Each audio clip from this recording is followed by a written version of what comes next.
हरे कृष्णा। तो भगवत गीता के चौथे अध्याय में आप सबका स्वागत है। इस अध्याय का नाम है ज्ञान योग, जैसे दिव्य ज्ञान के नाम से भी जानते हैं। तो आपने योग का अर्थ देखा, योग मतलब भगवान से जुड़ना। ज्ञान योग यानी ज्ञान के द्वारा भगवान से जुड़ना। तो इस अध्याय में हम क्या देखने वाले हैं? इस अध्याय में हम देखेंगे भगवत गीता का इतिहास, कि भगवत गीता कितनी पुरानी है, क्या विधि है ज्ञान योग से भगवान से जुड़ने की, क्यों हमें प्रामाणिक गुरु की शरण में जाना चाहिए, और भगवान कब कब और क्यों प्रकट होते हैं। तो आज का अध्याय बहुत ही महत्वपूर्ण और बहुत ही इंटरेस्टिंग अध्याय है। और शुरू करने से पहले हम क्या करेंगे? श्लोक ऑफ द डे। तो तीसरे अध्याय का 27वां श्लोक, ऐसे हमने श्लोक ऑफ द डे बनाया था। अगर आप कोई पठन करना चाहते हैं, आपने अभ्यास किया है या देख के भी पाठ करना चाहते हैं, तो आप अपना हैंड रेस कर सकते हैं। प्रभु जी आपको मौका देंगे। जी प्रभु जी, हरे कृष्ण। हरे कृष्ण प्रभु जी। हरे कृष्ण रेणु माता जी। हरे कृष्ण रेणु माता जी। ओके। हरे कृष्ण मनीषा माता जी।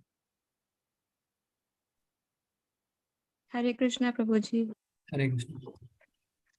प्रकृते क्रियमाणानि गुणैः कर्माणि सर्वशः अहंकार विमूढ़ात्मा कर्ता अहम इति मन्यते। जी, इसका अनुवाद भी पढ़िए। जीवात्मा अहंकार के प्रभाव से मोहग्रस्त होकर अपने आप को समस्त कर्मों का कर्ता मान बैठता है, जबकि वास्तव में वे प्रकृति के तीनों गुणों द्वारा संपन्न किए जाते हैं। धन्यवाद माता जी, बहुत ही अच्छा पढ़ा आपने। हरे कृष्ण रत्नेश प्रभु जी। हरे कृष्ण प्रभु। हरे कृष्ण। प्रकृते क्रियमाणानि गुणैः कर्माणि सर्वशः अहंकार विमूढ़ात्मा कर्ताहम् इति मन्यते। धन्यवाद प्रभु जी, बहुत ही अच्छा किया आपने। हरे कृष्ण चतुर्भुज प्रभु जी।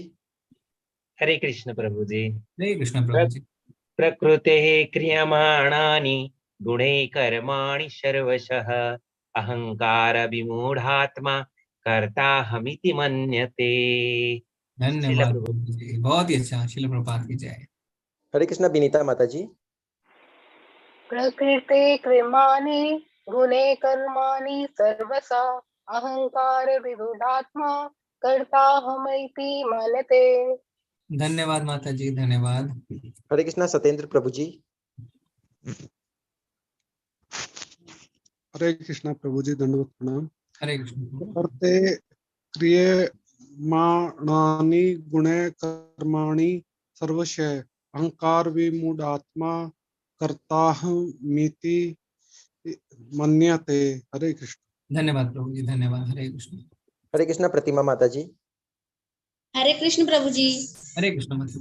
प्रकृतेः क्रियमाणानि गुणैः कर्माणि सर्वेशः अहंकार विमूढ़ात्मा कर्ताहमिति मन्यते। जी जी जी, धन्यवाद माता जी। हरे कृष्ण कुसुम माता जी। प्रकृतेः क्रियमाणानि गुणैः कर्माणि सर्वशः अहंकार विमूढ़ात्मा कर्ताहमिति मन्यते। धन्यवाद माता जी, बहुत ही अच्छा किया आपने। हरे कृष्ण राजेश प्रभु जी। हरे कृष्ण प्रभु जी। हरे कृष्णा। कृष्ण। प्रकृते क्रियाणि गुणे क्रिमाणि सर्वश अहंकार व्रीमात्मा कर्तामित मनते। जी जीवात्मा। जी जी जी जी प्रभु जी, अभी उसमें खाली श्लोक। धन्यवाद प्रभु जी। हरे कृष्ण हेमंत प्रभु जी। हरे कृष्ण प्रभु। हरे कृष्ण।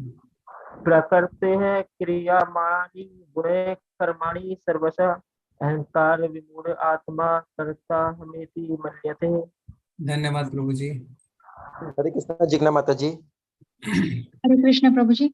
हरे कृष्ण। प्रकृते क्रियमाणानि गुणे कर्माणि सर्वशः अहंकार विमूढ़ात्मा कर्ताहमिति मन्यते। बहुत ही सुंदर माता जी आपने किया, धन्यवाद। हरे कृष्ण सिद्धार्थ प्रभु जी। हरे कृष्ण प्रभु। हरे कृष्ण। प्रकृते क्रियमाणानि गुणे कर्माणि सर्वशः अहंकार विमूढ़ात्मा कर्ताहमिति मन्यते।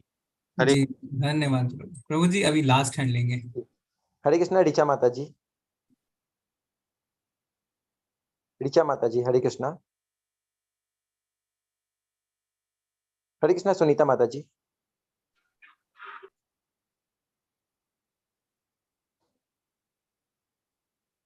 अहंकार मूढ़ आत्मा कृताहिमिति मन्यते।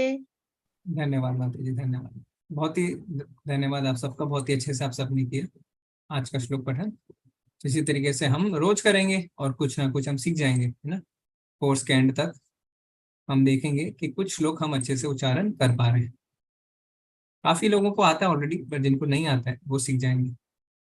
ठीक है, अब हम शुरुआत करते हैं आज के अध्याय की।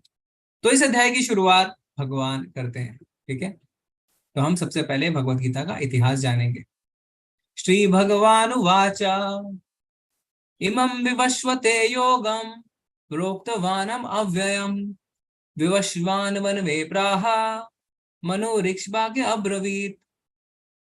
श्री भगवान श्री कृष्ण ने कहा, मैंने इस अमर योग विद्या का उपदेश सूर्यदेव विवस्वान को दिया और विवस्वान ने मनुष्य के पिता मनु को उपदेश दिया और मनु ने इसका उपदेश इक्ष्वाकु को दिया। एवं परंपरा प्राप्तम इमं राजर्षयो विदुः सकालेन इह महता योगो नष्टः परंतपा। इस प्रकार यह परम विज्ञान गुरु परंपरा द्वारा प्राप्त किया गया और राज ऋषियों ने इसी विधि से इसे समझा, किंतु काल क्रम में यह परंपरा छिन्न हो गई, अतः इस विज्ञान को यथा रूप में लुप्त हो गया लगता है। आज मेरे द्वारा वही यह प्राचीन योग यानी परमेश्वर के साथ अपने संबंध का विज्ञान तुमसे कहा जा रहा है, क्योंकि तुम मेरे भक्त तथा मित्र हो, अतः तुम इस विज्ञान के दिव्य रहस्य को समझ सकते हो। तो आज हम देखने वाले भगवत गीता का इतिहास। कई लोग कहते हैं कि भगवत गीता इतनी अच्छी है तो क्यों सिर्फ 5000 साल पहले ही कही गई। तो आज हम जान जाएंगे कि भगवत गीता सनातन है। जो आने वाले कुछ स्लाइड्स हैं उसमें हम कुछ गणित भी करेंगे, कुछ मैथमेटिक्स भी करेंगे। तो भगवान क्या कह रहे हैं पहले ही श्लोक में कि मैंने इस अमर योग विद्या का उपदेश सूर्यदेव विवस्वान को दिया। तो भगवान कह रहे हैं मैंने इसका उपदेश सबसे पहले दिया सूर्यदेव विवस्वान। तो उस समय जो सूर्यदेव थे उनका नाम था विवस्वान, क्योंकि सूर्यदेव, चंद्रदेव, स्वर्ग का राजा, ये सारे पोस्ट हैं और इनमें देव बदलते रहते हैं। जैसे प्राइम मिनिस्टर, प्रेसिडेंट, ये सारे पोस्ट हैं, इसमें व्यक्ति बदलते रहते हैं ना। इसी तरीके से सूर्य का राजा, चंद्र का राजा, स्वर्ग का राजा, ये सारे लोग बदलते रहते हैं। तो उस समय जो सूर्य देव थे उनका नाम था विवस्वान। तो भगवान कह रहे हैं मैंने विवस्वान को दिया। विवस्वान ने किससे दिया? मनु को, है ना, जो हम कहते हैं मनु, एडम जिसे हम कहते हैं, जो मनुष्यों के पिता है। और मनु ने इसे किसे दिया? इक्ष्वाकु को दिया। तो इक्ष्वाकु के बारे में हम जानेंगे कि वो सूर्य वंश में, जिसमें राम जी आए थे त्रेता युग में, उसी वंश में हुए थे इक्ष्वाकु। तो इस तरीके से भगवान ने सूर्यदेव को दिया, सूर्यदेव ने मनु को और मनु ने इक्ष्वाकु को। फिर भगवान दूसरे श्लोक में कहते हैं क्या कि ये जो ज्ञान है ये हम गुरु शिष्य परंपरा से ही प्राप्त कर सकते हैं और ये कोई भी वैदिक ज्ञान के लिए सत्य बात है। तो ऐसा नहीं है कि हम चले जाएं स्कूल, पैसे दे दें और बोले चलो मुझे आप भौतिक ज्ञान सिखाओ, ऐसा नहीं है। अगर हमें आध्यात्मिक ज्ञान लेना है, वैदिक ज्ञान लेना है, तो गुरु शिष्य परंपरा से ही लिया जा सकता है। एवं परंपरा प्राप्तम, परंपरा के द्वारा ही हम इसे ले सकते हैं, जिसे कहते हैं गुरु शिष्य परंपरा। तो ऐसे 4 संप्रदाय हैं जो प्रमाणिक संप्रदाय हैं जिनसे हम इस ज्ञान को ले सकते हैं। तो वो 4 संप्रदाय कौन से हैं हम अगले स्लाइड में देखेंगे। फिर तीसरे श्लोक में भगवान क्या कहते हैं कि भगवत गीता को समझने की पात्रता है। क्या पात्रता है? क्योंकि तुम मेरे भक्त तथा मित्र हो, तो हमें भगवान का भक्त होना चाहिए, हमारे मन में भगवान के प्रति श्रद्धा होनी चाहिए, नहीं तो हम भगवत गीता नहीं समझ पाएंगे। तो मेरा आप सबसे एक प्रश्न है, आप हैंड रेज कर सकते हैं, चैट में भी लिख सकते हैं। भगवान ने भगवत गीता कही तो अर्जुन सुन रहे थे, साथ ही साथ धृतराष्ट्र को भी संजय बता रहे थे, पर धृतराष्ट्र पे कोई फर्क नहीं पड़ता है ना। ऐसा क्यों है? वही भगवत गीता है, वही शब्द है, वही भगवान है। अर्जुन सब समझ जाते हैं पर धृतराष्ट्र नहीं समझ पाते। क्या कारण है इसका? हाँ, आप बता सकता है कोई? गैलेक्सी करके कोई है। हरे कृष्णा माता जी, प्रभु जी। हेलो जी प्रभु जी। हरे कृष्ण प्रभु जी। जी जी बोलिए। क्योंकि अर्जुन श्री कृष्ण के प्रति समर्पित। प्रभु जी आपकी आवाज नहीं आ रही है।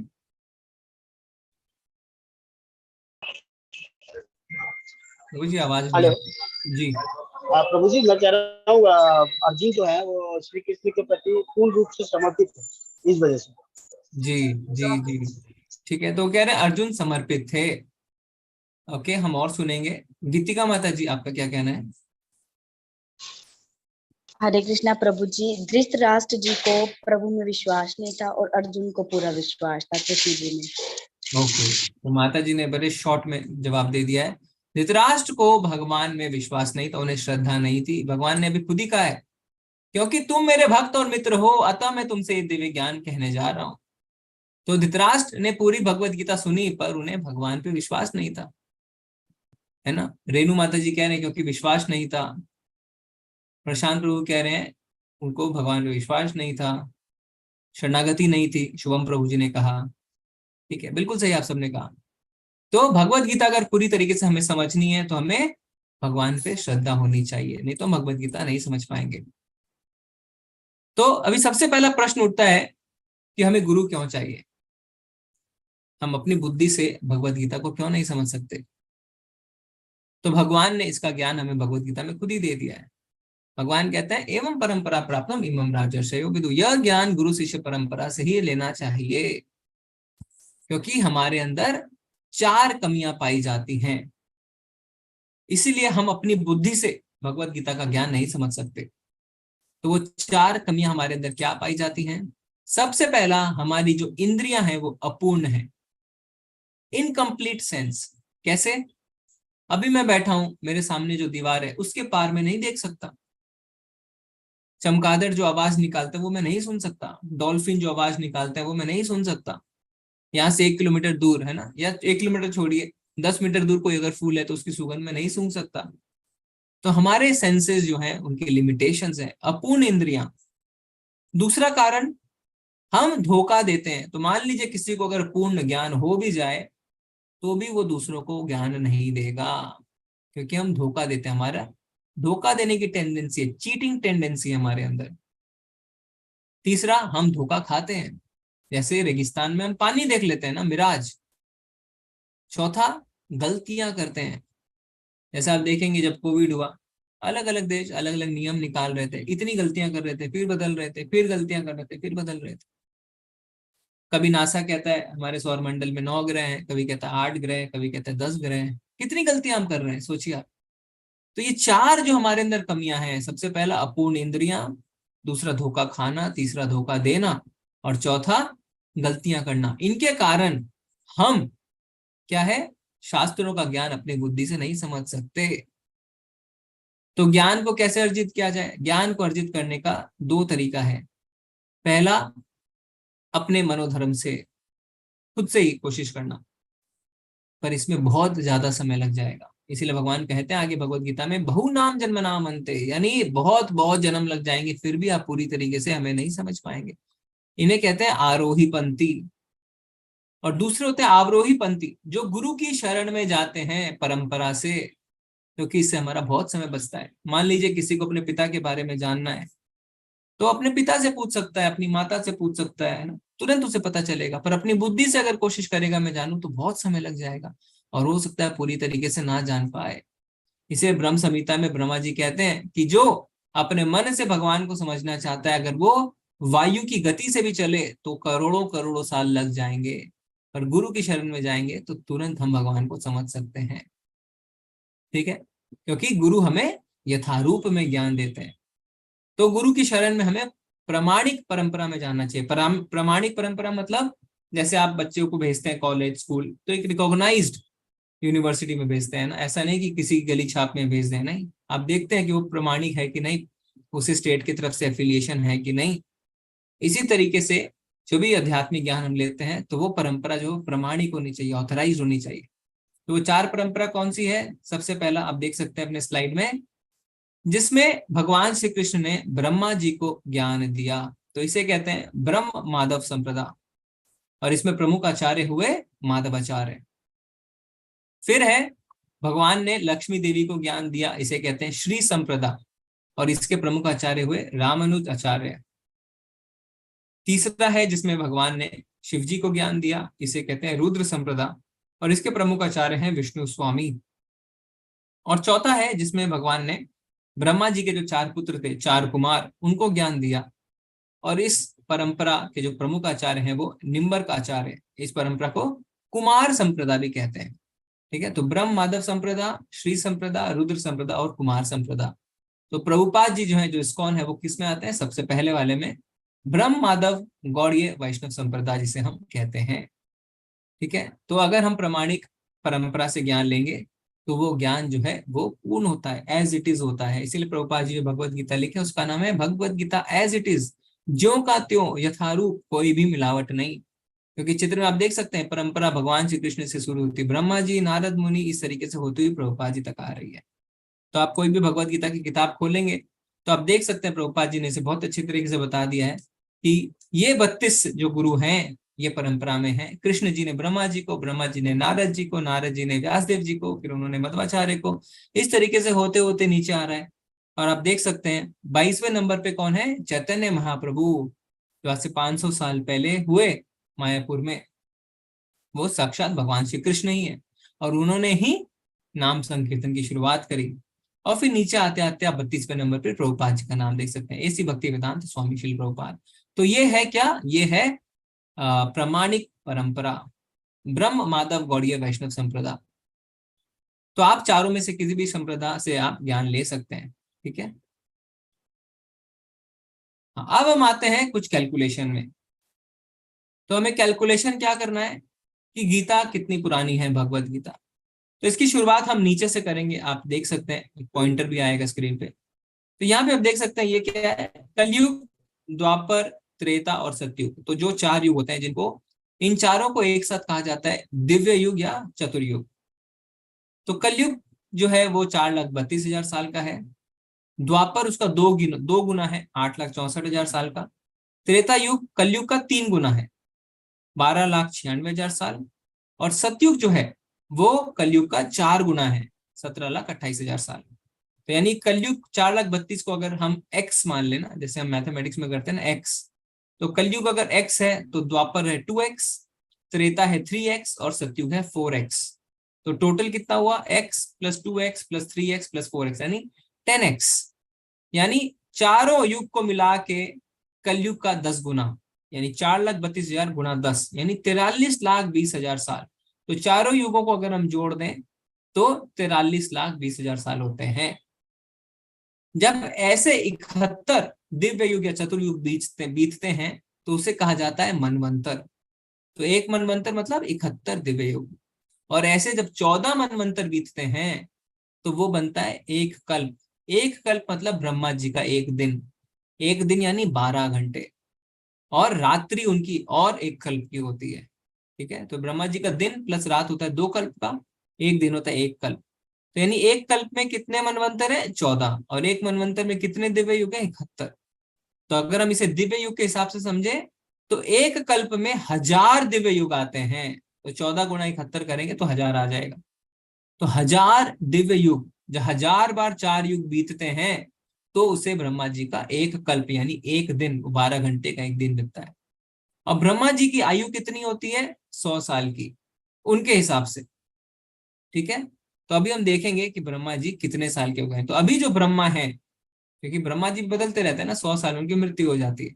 तो अभी जो हमारे ब्रह्मांड के ब्रह्मा है उनकी आयु कितनी है? 50 साल की। तो वो 50 साल के हो चुके हैं अपने हिसाब से। तो 50 साल का अर्थ क्या हो गया? 4,32,000 गुणा 10 यानी एक चतुर्युग, गुणा 1000 यानी एक कल्प, गुणा 2 यानी उनका एक पूरा दिन और रात, गुणा 360 गुणा 50। तो इससे हमारे वर्ष निकल गए 155 ट्रिलियन ईयर्स। तो अगर पृथ्वी के वर्षों के हिसाब से हम जानेंगे तो ये कितना है? 155 ट्रिलियन ईयर्स। फिर जो अभी जो 14 हमने देखा ना, 71 दिव्य युग निकलते हैं, तो एक मनवंतर, 14 मनवंतर में एक कल्प, तो अभी 6 मनवंतर बीत चुके हैं। तो 6 गुना 4,32,000 गुना 10 गुना 1000 भाग 14 यानी 1851 मिलियन ईयर्स। 4 युगों के 27 चक्र बीत चुके हैं, क्योंकि 71 चक्र के एक मनवंतर होता है, उसमें से 27 चक्र बीत चुके हैं। तो 27 गुना 4,32,000 गुना 10 यानी 116 मिलियन ईयर्स।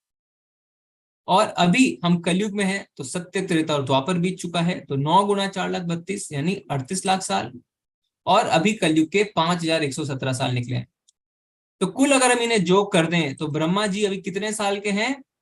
1,555 खरब साल के हैं ब्रह्मा जी, यानी 155 ट्रिलियन ईयर्स। तो यानी अपने हिसाब से ब्रह्मा जी 50 साल के हुए हैं, पर पृथ्वी के हिसाब से वो 1,555 खरब साल के हो चुके हैं। तो यह है ब्रह्मा जी की आयु, और अभी सिर्फ उनकी आधी उम्र ही बीती है। अब हम आते हैं मनु के जीवन में। तो हमने क्या देखा था? मनु, तो हर मनवंतर के एक अलग मनु होते हैं। तो हमारे मनवंतर में 4 युग जो है वो 27 बार बीत चुके हैं। तो 27 गुना 4,32,000 गुना 10 यानी 116 मिलियन ईयर। फिर सत्य, त्रेता और द्वापर 9 गुना 4,32,000 और इस कलयुग के 5,000 साल। तो कुल जो है मनु इस मनवंतर के, उनकी उम्र कितनी हो चुकी है? 12 करोड़ साल। हर मनवंतर में मनु बदलते हैं। तो अभी जो मनवंतर चल रहा है उसमें 12 करोड़ साल के हैं मनु। तो यह स्वीकार करते हुए कि मनु के जन्म से पहले गीता का ज्ञान भगवान ने उनके शिष्य सूर्यदेव विवस्वान को दिया था। तो सबसे पहले भगवान ने सूर्यदेव को दिया, सूर्यदेव ने मनु को। तो अगर मनु 12 करोड़ साल के हैं तो कम से कम 12 करोड़ साल पहले भगवान ने विवस्वान को यह ज्ञान दिया है। तो जो हम सोचते हैं कि 5,000 साल पहले भगवत गीता बोली गई है, गलत है। तो कम से कम 12 करोड़ साल पहले भगवत गीता किसको बोली गई? सूर्यदेव विवस्वान को। तो गीता धरती पे कब आई? क्योंकि सूर्यदेव विवस्वान तो सूर्य लोक पे हैं, धरती पे थोड़ी हैं। तो इसमें क्या लिखा हुआ था? सूर्यदेव विवस्वान ने मनु को दी, मनु ने इक्ष्वाकु को। इक्ष्वाकु कौन है? त्रेता युग की शुरुआत में भगवान ने इस विज्ञान को विवस्वान ने मनु तक पहुंचाया। मनु मानव जाति के पिता होने के नाते से अपने पुत्र महाराज इक्ष्वाकु को दिया, जो इस पृथ्वी ग्रह के राजा थे और रघुवंश के पूर्वज थे, जिसमें भगवान रामचंद्र प्रकट हुए। इसलिए भगवत गीता मानव समाज में इक्ष्वाकु के समय से अस्तित्व में है। तो इक्ष्वाकु जो त्रेता युग में हुए रघुवंश में, तो त्रेता युग कब हुआ उसको हम कैलकुलेशन कर सकते हैं। तो त्रेता और द्वापर यानी 5 गुना 4,32,000 यानी 21,60,000 साल पहले त्रेता था। तो और 5,000 इस साल, तो कम से कम हम क्या जान रहे हैं? 20 लाख साल पहले गीता, भगवत गीता धरती पे आ चुकी है। क्योंकि त्रेता युग की शुरुआत 20 लाख साल पहले हुई थी, जिस समय इक्ष्वाकु थे। ठीक है, तो हमने क्या समझा? हमने समझ लिया कि भगवत गीता का ज्ञान कोई जो 5,000 साल पहले का ज्ञान नहीं है। कम से कम 12 करोड़ साल पहले से भगवान ने विवस्वान को दिया, और कम से कम 20 लाख साल पहले गीता धरती पे आ चुकी है। ठीक है, अब जब अर्जुन सुनते हैं कि भगवान आप कह रहे हैं आपने सूर्यदेव विवस्वान को यह ज्ञान दिया, पर ये हो कैसे सकता है? आप तो मेरे समकालीन हैं, हम और आप तो मित्र हैं, आपकी उम्र उतनी है जितनी मेरी है, तो आप कैसे कह सकते हैं कि सूर्यदेव विवस्वान को आपने ज्ञान दिया? तो अर्जुन जो है वो हमारी तरफ से प्रश्न पूछ रहे हैं, हमारे मन में भी प्रश्न आएंगे। अर्जुन को सब पता था। तो भगवान क्या कहते हैं? भगवान कहते हैं अगले श्लोक में, तुम्हारे और मेरे अनेक अनेक जन्म हो चुके हैं, मुझे सब कुछ स्मरण है, किंतु तुम्हें कुछ भी याद नहीं है। तो भगवान यहाँ पे बता रहे हैं आत्मा के कॉन्सेप्ट के बारे में कि शरीर हो सकता है बदलते रहे, पर आत्मा जो है वो कभी भी क्षीण नहीं होती। तो कह रहे हैं हे अर्जुन, तुमने और मैंने अनेक अनेक जन्म ले लिए हैं, तुम्हें कुछ भी याद नहीं है, मुझे सब कुछ याद है। इसलिए ब्रह्मा जी क्या स्तुति करते हैं? गोविंदम आदि पुरुषम तमहम भजामि। आदि पुरुष मतलब एंशिएंट पर्सन। हे भगवान आप तो एंशिएंट है, you are the most ancient, क्योंकि सबसे पहले भगवान ही आए, है ना। तो ब्रह्मा जी की स्तुति भगवान ऐसे करते हैं, गोविंदम आदि पुरुषम तमहम भजामि। अब आगे भगवान क्या कहते हैं हम जानते हैं। एक जी, तो आगे भगवान कह रहे हैं क्या जी? एक मिनट, पॉइंटर हटा देता हूँ। हाँ, अब हम जानेंगे कि भगवान क्यों आते हैं। अजो अपि सन अव्यात्मा भूतानम ईश्वर अपि सना प्रकृतिम स्वामधिष्ठाय संभवामि आत्ममायया। यद्यपि मैं अजन्मा तथा अविनाशी हूं और यद्यपि मैं समस्त जीवों का स्वामी हूं, तो भी प्रत्येक युग में मैं अपने आदि दिव्य रूप में प्रकट होता हूँ। यदा यदा हि धर्मस्य ग्लानिर्भवति भारत अभ्युत्थानम धर्मस्य तदात्मानं सृजाम्यहम्। हे भरतवंशी, जब भी और जहां भी धर्म का पतन होता है और धर्म की प्रधानता होने लगती है, तब तब मैं अवतार लेता हूँ। परित्राणाय साधूनां विनाशाय च दुष्कृतां धर्म संस्थापनार्थाय संभवामि युगे युगे। भक्तों का उद्धार करने, दुष्टों का विनाश करने तथा धर्म की फिर से स्थापना करने के लिए मैं हर युग में प्रकट होता हूँ। तो भगवान क्या कह रहे हैं छठे श्लोक में? मैं अपनी मर्जी से प्रकट होता हूँ। जैसे प्रधानमंत्री को किसी भी देश में जाने के लिए वीजा की आवश्यकता नहीं है, तो भगवान को आने के लिए किसी वीजा की आवश्यकता नहीं है, वो अपनी मर्जी से प्रकट होते हैं। और 7वें और 8वें श्लोक में हम क्या देखते हैं, भगवान क्यों प्रकट हो रहे हैं? तो भगवान क्या बताते हैं? सबसे पहला कारण, परित्राणाय साधुनाम, भक्तों का उद्धार करने के लिए मैं आता हूँ। तो कई लोग कहते हैं, अरे देखो कितना कितना पावरफुल असुर था, भगवान को आना पड़ा। नहीं, भगवान आते हैं परित्राणाय साधुनाम, अपने भक्तों का उद्धार करने के लिए। और क्योंकि आते हैं इसलिए क्या बोलते हैं, चलो विनाशाय च दुष्कृताम, कुछ एक आधों को मार भी दूं। नहीं तो भगवान को आने की आवश्यकता नहीं है, भगवान किसी को भी बेच सकते हैं और दुष्टों को मार सकते हैं। तो जब राम जी आए तो तुरंत थोड़ी ना चले गए रावण को मारने के लिए, पहले जंगल जाते हैं, भक्तों से मिलते हैं, साधुओं से मिलते हैं, सबरी माँ से मिलते हैं, उनका उद्धार करते हैं, अपने भक्तों को सेवा देते हैं, फिर लास्ट में जाके बोलते हैं क्या, चलो अभी रावण को भी मार दिया जाए। ठीक है, तो सबसे पहला कारण जो भगवान का आने का वो है भक्तों का उद्धार करना। दूसरा कारण है दुष्टों का विनाश करना।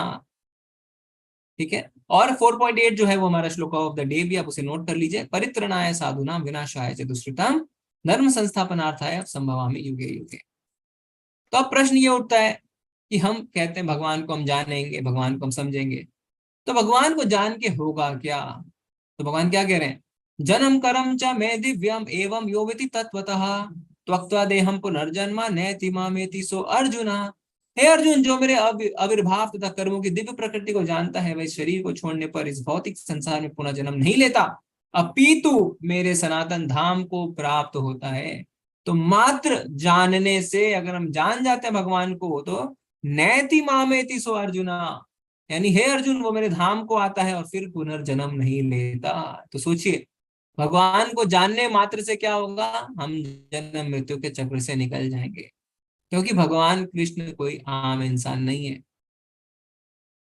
मात्र जानने से हम जो है जन्म मृत्यु के चक्र से निकल जाएंगे। तो जब भगवान का जन्म होता है तो कई लोग कहते हैं, अरे भगवान का भी तो जन्म हुआ है, उसमें कौन सी बड़ी बात है, जैसे हमारा जन्म होता है। नहीं, भगवान जब जेल में प्रकट हुए, कारावास में, तो चतुर्भुज रूप में प्रकट हुए, पूरे अलंकार के साथ, शंख गदा पद्म चक्र लेके, मुकुट पहने हुए हैं, पूरे सुसज्जित है। तो कोई ऐसे प्रकट होता है क्या बच्चा? नहीं होता है ना। फिर माँ उनसे प्रार्थना करती है, देव की माँ, कि भगवान आप बाल रूप में आ जाए, तब वो बाल रूप में आते हैं। तो भगवान की लीलाएं दो तरीके की होती है, लौकिक लीला और अलौकिक लीला। लौकिक लीला मतलब जैसे मक्खन चुराना, ग्वाल बालों के साथ खेलना, माता से मार खाना। तो असुर लोग देखते हैं, कहते हैं अरे हम भी तो मार खाते हैं, हम भी तो मक्खन चुराते हैं, हम भी भगवान। पर वो भगवान की अलौकिक लीलाओं को भूल जाते हैं। क्या? 7 साल की उम्र में गोवर्धन पर्वत उठा लेना, छोटी सी आयु में बड़े बड़े असुरों को मारना, ये सब वो नहीं ध्यान देते हैं, पूरी तरीके से इग्नोर कर देते हैं। जैसे कोई प्रधानमंत्री जब जेल में जाता है तो कैदी क्या सोचते हैं, अरे प्रधानमंत्री ने भी कोई जुर्म किया इसीलिए अंदर आ गए, पर वो ये नहीं जानते हैं कि वो वहां पे उनकी सजा कम करने के लिए आए हैं। इसी तरीके से क्या होता है, भगवान जब आते हैं तो वो भक्तों का उद्धार करने के लिए आते हैं। पर हम क्या सोचते हैं, हम सोचते हैं कि भगवान भी माया में फंस गए, पर वो हमारी पीड़ा, हमारे कष्टों को कम करने के लिए आते हैं। तो भगवान और हमारे बीच में क्या अंतर है? कृष्ण का स्वरूप आध्यात्मिक है, हमारा स्वरूप अस्थाई है। तो आप देख सकते हैं चित्र में, हमारा जो शरीर है उसमें 3 लेयर है। सबसे अंदर आत्मा, उसके ऊपर सूक्ष्म शरीर जिसे सटल बॉडी भी कहते हैं, ये मन, बुद्धि और अहंकार से बना होता है। और उसके ऊपर आता है भौतिक शरीर जो पंच महाभूत से बना होता है, यानी पृथ्वी, जल, अग्नि, वायु और आकाश। तो 3 लेयर होती है। पर भगवान का ऐसा कुछ नहीं है, भगवान का शरीर पंचतत्व से नहीं बना हुआ है, उनका शरीर और आत्मा एक ही है। इसीलिए हम माया द्वारा नियंत्रित होते हैं, कृष्ण है माया के नियंत्रक। तो हम देखते हैं हम माया द्वारा नियंत्रित होते हैं ना, हमने पढ़ा भी है, क्या पढ़ा है कि प्रकृति हे क्रियमाणानि गुणे कर्माणि सर्वश अहंकार विमूढ़ात्मा कर्ता हमिति मन्यते। पिछले अध्याय में हमने देखा 27वें श्लोक में कि प्रकृति के 3 गुण ही सारे कार्य करते हैं, पर अहंकार और हम सोचते हैं कि हम कार्य कर रहे हैं, तो हम माया के चपेट में रहते हैं। पर भगवान क्या है, मैया दक्षिण प्रकृति ही सूयते सचराचरम, कि प्रकृति की अध्यक्षता मैं करता हूं, मेरे अंडर में प्रकृति है। ठीक है, तो भगवान प्रकृति को चलाते हैं, प्रकृति हमें चलाती है, प्रकृति भगवान को नहीं चलाती। ठीक है, तो ये हमें और भगवान में डिफरेंस है। अब क्या है, अब भगवान कहते हैं कि जो जिस भाव में मेरे साथ आदान प्रदान करता है, जितनी गंभीरता से भक्ति करता है, मैं भी उसी से वैसा ही आदान प्रदान करता हूँ। ये यथा माम प्रपद्यन्ते थाम सदैव भजाम्यहम् मम वर्तमानुवर्तन्ते मनुष्य पार्थ सर्वशः। जिस भाव से सारे लोग मेरी शरण ग्रहण करते हैं, उसी के अनुरूप मैं उन्हें फल देता हूँ। हे पार्थ, प्रत्येक व्यक्ति सभी प्रकार से मेरे पथ का अनुगमन करता है। तात्पर्य, कोई एक भक्त कृष्ण को परम स्वामी के रूप में चाह सकता है, दूसरा अपने सखा के रूप में, तीसरा अपने पुत्र के रूप में, और चौथा अपने प्रेमी के रूप में। कृष्ण सभी भक्तों के समान रूप में उनके प्रेम की प्रगाढ़ता के अनुसार फल देते हैं। तो जितने एक्सटेंट तक हम भगवान से प्रेम करेंगे, भगवान उसी के हिसाब से रिएक्ट करेंगे। ठीक है, तो भगवान कह रहे हैं कि भक्त जिस रूप में और जितने प्रेम की जो प्रगाढ़ता रहती है, जो डेप्थ है, जो गहराई है, जो डेंसिटी है, तो उसी प्रगाढ़ता के हिसाब से मैं उससे बात करता हूँ, उससे आदान प्रदान करता हूँ। तो भगवान से हम 4 मुख्य रसों में जुड़ते हैं। ठीक है, क्या है, पहला है वात्सल्य रस। वात्सल्य रस मतलब अपने पुत्र के रूप में भगवान से जुड़ना। जैसे हम देखते हैं लड्डू गोपाल की पूजा करते हैं अपने पुत्र के रूप में, जैसे देव की माता, नंद बाबा, यशोदा मैया, वसुदेव जी, ये सारे पुत्र रूप में भगवान से जुड़ते। पुत्र यानी अपने माँ बाप, ऐसा उनका व्यवहार रहता है। फिर होता है माधुर्य रस। माधुर्य यानी प्रेमी के रूप में, जैसे गोपियां भगवान से जुड़ती हैं, मीरा माँ जैसे जुड़ती है, राधा रानी जैसे जुड़ती है, तो ये क्या माधुर्य रस। तीसरा है साख्य रस, यानी फ्रेंड की तरह भगवान से जुड़ना, जैसे अर्जुन है ना, जैसे ग्वाल बाल, ये साख्य रस में। फिर है दास्य रस, यानी भगवान के सेवक के रूप में भगवान से जुड़ना, जैसे हनुमान जी। ठीक है, तो ये 4 मुख्य रस हैं, वात्सल्य रस, माधुर्य रस, साख्य रस और दास्य रस। अब भगवान श्री कृष्ण को कहा जाता है रसों का राजा, क्योंकि भगवान हर रस को स्वीकार करते हैं। कैसे, जैसे राम जी से कोई माधुर्य रस में नहीं जुड़ सकता है ना, प्रेमी के रूप में नहीं जुड़ सकता है, मर्यादा पुरुषोत्तम राम, पर कृष्ण जी से जुड़ सकते हैं, इसीलिए उन्हें रसों का राजा कहा जाता है। तो मेरा एक प्रश्न है आप सबसे, एड्रेस करिएगा अगर आपको आता है तो नास्तिक किस रस में भगवान से जुड़ते हैं? ये तो हमने देखा कि वात्सल्य रस, माधुर्य रस, साख्य रस, दास्य रस, पर नास्तिक किस रस में जुड़ते हैं भगवान से? जो नास्तिक होते हैं, कोई बता सकता है? रत्नेश प्रभु जी, हरे कृष्णा। प्रभु जी, मेरे हिसाब से जो नास्तिक व्यक्ति होता है वो भगवान से मतलब ईर्ष्या करता है, तो उस भाव से वो जुड़ जाता है। जी ठीक है, तो प्रभु जी कह रहे हैं ईर्ष्या करता है तो उस भाव से जुड़ता है। ठीक है, हम और पता करते हैं। प्रदीति माता जी, हरे कृष्णा। हरे कृष्ण प्रभु जी, मुझे लगता है जो नास्तिक होता है उसको इतना बिलीफ होता है कि भगवान नहीं है, वो इतना फेथ रखता है कि वो फेथ की वजह से वो जुड़ जाता है। ओके, तो यानी माता जी कह रहे हैं कि वो भगवान नहीं है, भगवान नहीं है, भगवान नहीं है, भगवान भगवान भगवान करता रहता है तो जुड़ जाता है ना, ये बोलना चाह रहे हैं? जी ठीक है, ओके, हम और चैट से देखते हैं। गौरव सिन्हा प्रभु कह रहे हैं विरोधा रस। ओके, शुभम प्रभु कह रहे हैं माधुर्य रस, यानी वो प्यार करता है भगवान से है ना, नास्तिक है तो उससे माधुर्य रस कैसे होगा प्रभु? शत्रु के रूप में मंजू माता जी कह रहे हैं, सविता माता जी कह रहे हैं शत्रु के रूप में। तो जैसे उदाहरण अगर हम देखें कंस, तो भगवान जब पहुंचे कंस की सभा में तो वो उसे भगवान यमराज के रूप में दिख रहे थे, साक्षात मृत्यु। तो नास्तिक जो है वो मृत्यु के रूप में भगवान को देखते हैं साक्षात। कई लोग कहते हैं, भगवान कहते हैं क्या, सततम कीर्तयन्तो माम, हमेशा मुझे याद करो। तो जो नास्तिक होते हैं वो तो हमेशा भगवान को याद करते हैं, मेरे को मारने वाला है, मेरे को मारने वाला है, मेरे को मारने वाला है, तो ये भी तो भगवान को याद करना है। नहीं, भगवान को अनुकूल रूप में याद करना है, यानी भगवान के रूप में, शत्रु के रूप में नहीं। तो आपका जो स्मरण है वो अनुकूल होना चाहिए, प्रतिकूल नहीं। ठीक है, तो शत्रु जो है वो कैसे जुड़ता है? नास्तिक जो है वो मृत्यु के रूप में भगवान को देखते हैं। अब ये बहुत ही महत्वपूर्ण हमारा श्लोक है, क्योंकि समाज में काफी धारणाएं गलत गलत फैलाई जाती हैं कि भगवान ने जातिवाद फैला दिया है। पर आज हम समझेंगे ऐसा कुछ भी नहीं है। चातुर्वर्ण्यम मया सृष्टम गुणा कर्मा विभाग सह तस्य कर्तरम अपि माम विद्य अकर्तरम अव्ययम। प्रकृति के तीनों गुणों के और उनसे संबंध कर्म के अनुसार मेरे द्वारा मानव समाज के 4 विभाग रचे गए हैं। यद्यपि मैं इस व्यवस्था का सृष्टा हूं, किंतु तुम यह जान लो कि मैं इतने पर भी अव्यय अकर्ता हूं। तो कई लोग कहते हैं जात पात फैलाई है भगवान श्री कृष्ण ने। भगवान ने जात पात नहीं फैलाई, ये हमारी दुर्बुद्धि थी कि हमने उसे मिस इंटरप्रेट किया। क्यों? भगवान कह रहे हैं कि सोसाइटी को मैंने 4 वर्णों में बांटा है। क्या है वो वर्ण? ब्राह्मण, क्षत्रिय, वैश्य और शूद्र। 4 वर्ण है। तो ब्राह्मण कौन है? जो ज्ञान अर्जित करता है और समाज में राजा को ज्ञान देता है।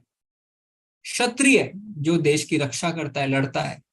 वैश्य जो बिजनेस करता है, ट्रेडिंग करता है, गौ रक्षा करता है। और शूद्र जो बाकी 3 वर्णों की सेवा करता है। ठीक है, तो ये हो गए 4 वर्ण। अब ये 4 वर्ण कैसे बनते हैं? आजकल के समाज में हम क्या बोलते हैं? ब्राह्मण का बेटा ब्राह्मण, शूद्र का बेटा शूद्र, बनिए का बेटा बनिया, क्षत्रिय का बेटा क्षत्रिय। भगवान ने ऐसा नहीं कहा है। भगवान कह रहे हैं गुण कर्म विभाग सा। ये जो विभाग मैंने किए वो गुण और कर्मों के हिसाब से किए। भगवान ये नहीं कह रहे जन्म कर्म विभाग सा, नहीं, गुण और कर्म। यानी प्रकृति के 3 गुण है, सतोगुण, रजोगुण, तमोगुण। तो ब्राह्मण में सतोगुण पाया जाता है। गुण कर्मा, तो गुण कौन से हैं? सतोगुण। कर्म क्या है? शास्त्रों को पढ़ना, ज्ञान लेना और ज्ञान देना। तो अगर ये गुण और ये कर्म एक शूद्र के भी हैं तो भी उसे ब्राह्मण माना जाएगा। तो अगर एक शूद्र का पुत्र है पर वो सतोगुणी है, शास्त्रों का अध्ययन करता है, तो वो ब्राह्मण है। इसी तरीके से क्षत्रिय होता है रजोगुणी और उनका कर्म क्या होता है? देश की रक्षा करना। तो एक ब्राह्मण अगर देश की रक्षा करता है, वो रजोगुणी है, तो वो क्या कहलाएगा?